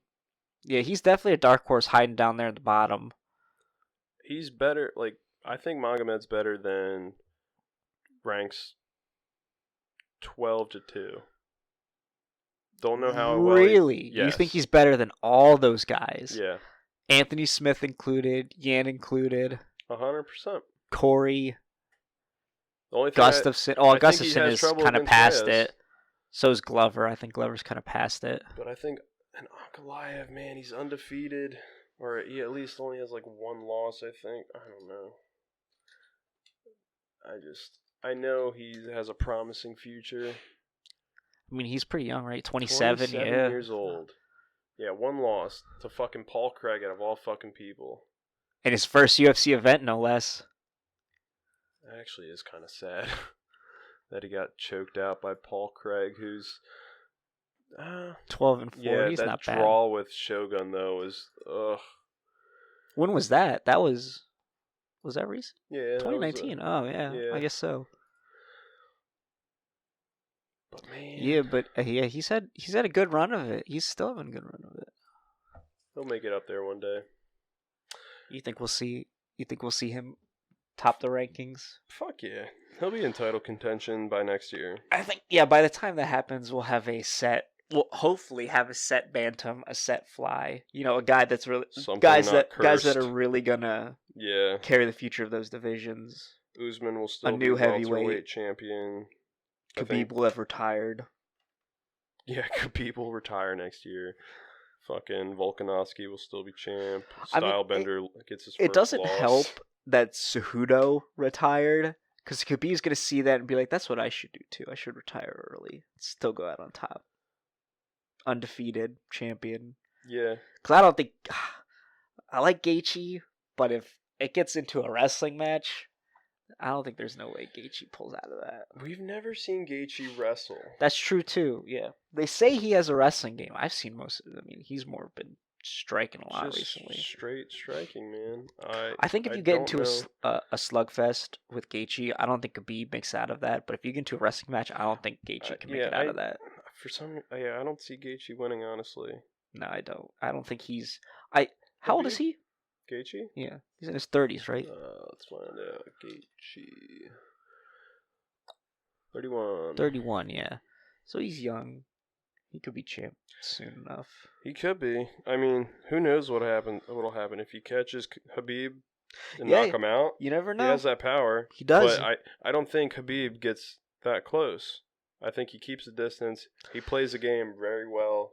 Yeah, Khabib knows how to keep his distance with kicks and Knows when to jabs shoot and for the lateral takedown. movements and stuff like that, and he's so quick with the takedowns, And if he he's backs, so nice on the ground. If he backs Gaethje against the cage and then works him down, who's to say he doesn't submit Gaethje as well? That's true. Like too, he yeah. has the last 3 people, where he had Poirier in a rear naked, fucking Conor in a neck crank. I forget who else, but he's beaten. But who will beat Khabib, if anyone?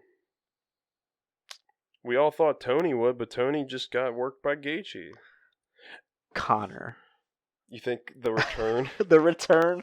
Maybe. You never know. Conor's looking good. He's looked very nice. See, I don't... He'd cut down to lightweight, right? I know he wants to. So yeah, he would cut down and... But who does he fight? They're making Gaethje Nurmagomedov. That's well, 100%. That's what Dana White said, is that he said after the Tony and Khabib fight, he said that he would put Khabib against Conor if Khabib were to win, if that fight happened. Right. Previous to all this stuff happening. Correct. That's what Dana White said. So you think? So I think Dana White still holds that same McGregor Khabib thought too, process. When yeah, because after Gaethje again, if you look at it from Dana White's perspective, he wants to get the most money he can out of a fight, right? Because it's obviously it's a business, Mm-hmm. And what better business than to have the bad blood rematch? Khabib and Conor have been talking it would be all kinds of shit on Twitter. Of all time. Yeah, they've been talking all kinds of shit on Twitter. Conor is a big draw already. Khabib is undefeated. For a title, man, you could market that all the way to the moon. You could see the stacks of money going up that high. Yeah. The undefeated I title imagine. holder versus the crazy Irishman. They already have that bad blood. He already threw that dolly at that Right. at that van. The bus. At the bus, yeah. I hope we get that fight one day. It would be a spectacular fight, but I need to see Conor fight someone who's actually relevant in the division. See, I want the Diaz trilogy. I don't. But yeah, I'm past it. Yeah, Diaz is not that high on the ranking. It He's doesn't sell middle of the anymore. rankings. Nate can't decide whether he wants to retire or fight. He's like that's. See, and then a lot of people thought the Conor Gaethje fight would be another fight to make. Now that is one I think would be interesting because that one's going to turn into a slugfest. Both those guys are going to want to throw strikes. I think if we got McGregor Diaz 3, McGregor knocks him out. You think so? He'd be the first person to knock out Diaz because he's never been finished like that before. I think so. That's crazy. That's crazy to think about too. Is how durable Diaz is. I think there's some people out there, man. They can't. They don't know when to go down. They can just absorb it all in their head and they're okay. I mean, but you could see it affecting Diaz already. He's got slurred speech. Oh fuck yeah, it's definitely affecting him. Yeah, but hey, I mean, chin of granite. I know, dude, and it hasn't let up. Still to this day, it's amazing. It hasn't gone anywhere. It hasn't been chipped away at all. You don't see any cracks in it. That's amazing. You know what I'm afraid of? If and when Khabib beats Gaethje, that's when he retires. That's what I'm afraid of too, because then we'll never see. It's 100% gonna happen. You will never see the Conor fight. He's 31. We'll obviously never get the Ferguson. I think we're past the Ferguson fight at this point. Oh, see, I thought he had 29 wins. So this would be 29. And then, there you go. Even better. The Covenant 30 win is against Conor McGregor. Dude, what a way to go out. That would in put Moscow, Vladimir Putin, the cherry on Donald top. Trump in the same building with Dana White and Joe Rogan and all them. That would be the fucking greatest fight of all time. Yeah, that would be something else if you definitely are able to put in like Conor McGregor versus Khabib for his 30th fight. Now that's granted, he still has to get through Gaethje. Who knows what Gaethje could do? But I don't see it. But again, I never bet against somebody like that. You never know what could happen in the UFC. The fact that Gaethje beat the most unorthodox fighter in the history of the UFC through that's another thing too. Orthodox fighting methods. I don't know, man. I think he has a chance. That's another thing why I'm kind of past the Tony Ferguson versus Khabib fight. Is he didn't look that unorthodox in their Gaethje fight. he looked He didn't pull as much as I thought he would. He looked kind of plain. Like he just looked kind of not I shouldn't say plain. It was his coaches. His method towards the fight was very average. His corner fucked again, him. I swear. It's going to the fact that they thought they were going to fight Khabib. That's so they definitely trained a big for factor. Khabib. They didn't train for Gaethje, which and two completely polar opposite fighters as you can get. I know. It's unfortunate it went down that way. Yeah. But I think his corner didn't help. Like when we were watching it and I heard Eddie Bravo, he's like, "Beautiful. You're doing beautiful." He's getting fucked up in the third round. Yeah. He's getting worked. He's getting cut up. Mm-hmm. Like he's sitting down now. And did you hear Gaethje's corner? Yeah, Gaethje was stay sharp. Gaethje was smiling and everything. He was like looking around. He's like, "Look at me." He's like, "You got caught right at him. You got caught there." This was before the 5th round. Yeah, he was saying this. He's like, "You got caught there. You got caught earlier. Don't get confident." I think this was the end of the 2nd or 3rd round, because Tony won the first 2. I'd say. Yeah, just based off significant strikes. He was telling him, don't get confident, and then he went out in the 5th round and won it. Yeah, man. He said he was prepared to die. Yeah. So Gaethje does have that mentality that you got to go into this Khabib fight. But this guy we're looking at right here, the 28 wins, that's a tall order to fight this man. He's beat everyone. He's beat everyone under the sun. Everyone. Could you imagine if his last 2 wins, if he does go fight to 30, or 2 more knockouts, so he has 10 submissions, 10 decisions, 10 knockouts. Yeah, then that's it. He's the perfect he retires. Fighter, he's the greatest of all time easily. If he can go out there, beat Gaethje, go out there for the 30th fight and beat Conor, it's cemented. And then he's had no problems. Wow, you know what he needs to do? No John Jones issues. UFC Dublin. Against Conor? Khabib beats Conor in his own country. Ooh, that's even more rough. Dude, wow, that's something They would else. kick Conor out so quick. That is something crazy. Oh, that would be nuts. Wait, didn't Dana White tweet something out about... He said the next fight to make is the Conor and... Oh, no, that was about the Gaethje fight. People are hinting I believe. Or maybe it's just a stupid rumor, but Masvidal McGregor on Fight Island for the BMF belt, but I don't think Conor would do that. No, I don't think so either.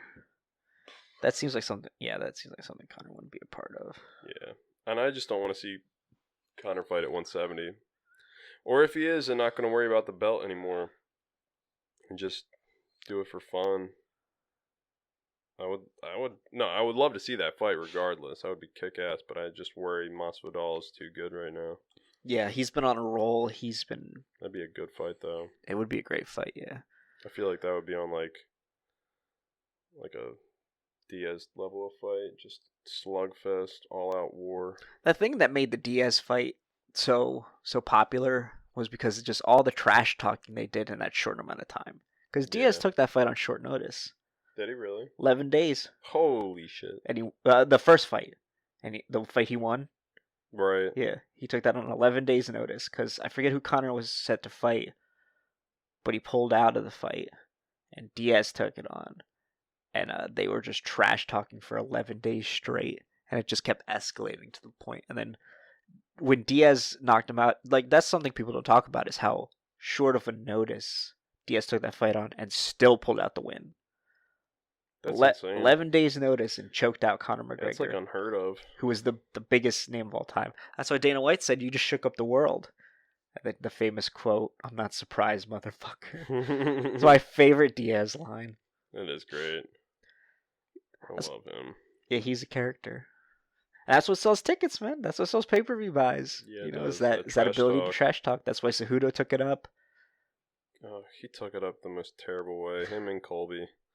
But it worked. Well, it worked for Cejudo. Yeah, not so much Colby. Well, but Colby was more towards that Uriah Faber, TJ Dillashaw whole fiasco of leaving to go with the other trainer and everything like that, and going against the gym. Yeah, that was the biggest thing.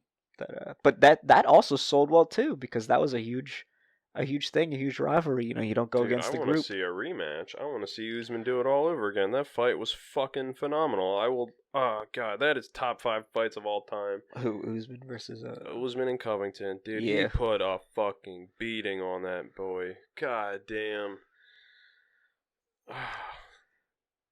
I love that when I think back at the fucking casino in Jersey. It was a good night. Got my winnings that night. Sure you put play on Usman. I had a parlay with Nunes, Moraes, Usman, and Volkanovski. I got really lucky though, because Marlon Moraes actually lost that fight against Jose Aldo. Jose Aldo got robbed, but it is what it is.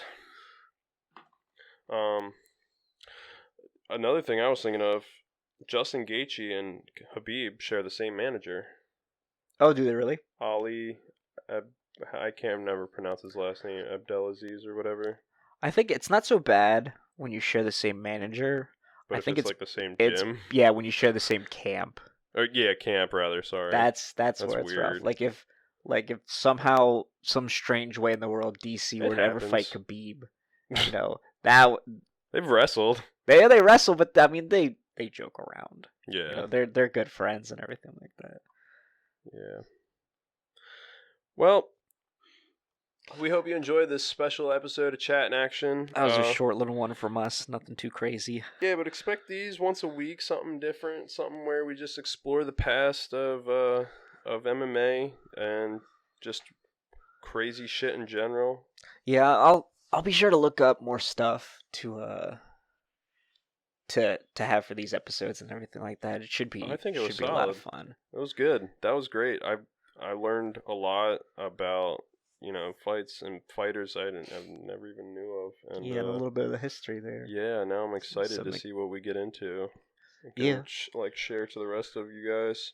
I'm sure we'll find some other stuff. I'll find some notable fighters, and then where they are now. That's a good idea. Have they changed much? Because there are a few Guys in fighters. jail. Yeah, there are a few like that. There are a couple. I've heard of there's one fighter. He oh no, it was a boxer. He was a really good boxer years ago. He ended up I think killing his girlfriend.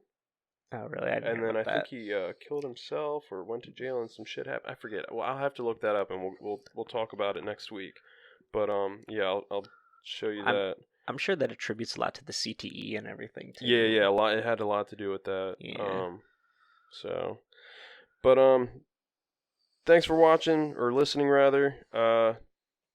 Be sure to very check us soon out. you'll be watching. Yeah, very soon actually. The studio's getting an overhaul. We'll actually be getting a webcam, proper table, chairs, and it's gonna be a fucking dope setup. We hope you guys like this. So hopefully the channel will take off more because it'll have something for people who watch on YouTube to see and everything like that. See two dorks talk about MMA. Yeah, just cream themselves over UFC fights. And be sure to check us out for this weekend actually. Catching the new UFC. I guess that they're all in like Jacksonville or whatever.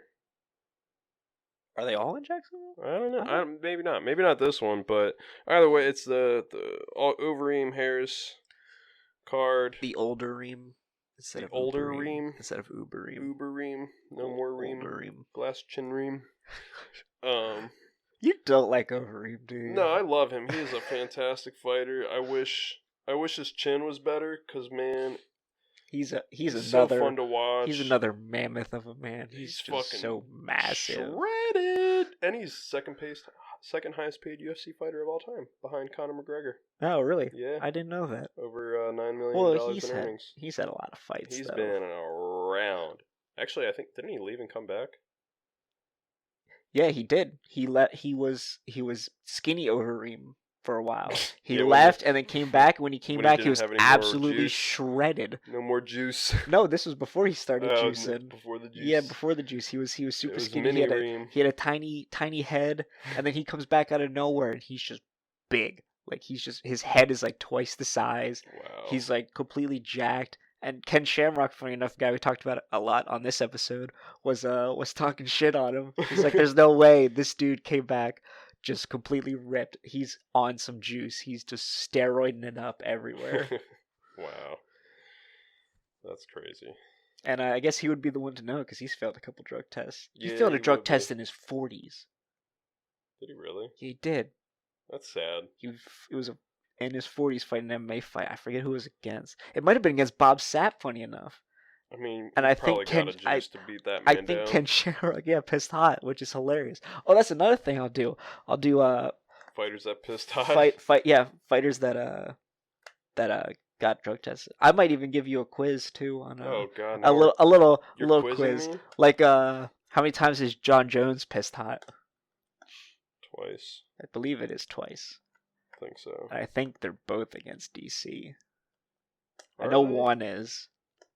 Because one's a no contest. I know one is before a fight and one is No. after a fight. Oh, I think he got to keep the win, Even though he pissed hot. I forget. I feel like we'll look it up later. Yeah, we'll look it up next week. Yeah. But all right. Thanks for watching, guys. Or God, I keep saying watching. Soon you'll be watching. Thanks for listening. Be sure to follow us on Instagram and Twitter at Chat in Action. Subscribe to our YouTube channel. So you can just search Chat in Action. You can find us. Follow us anywhere you can find podcasts, except Apple Podcasts, because fuck Apple Podcasts. Just kidding. We'll get there one day. But One day. that's it for me and Brian here today. And we'll see you guys this weekend. Bye. Later.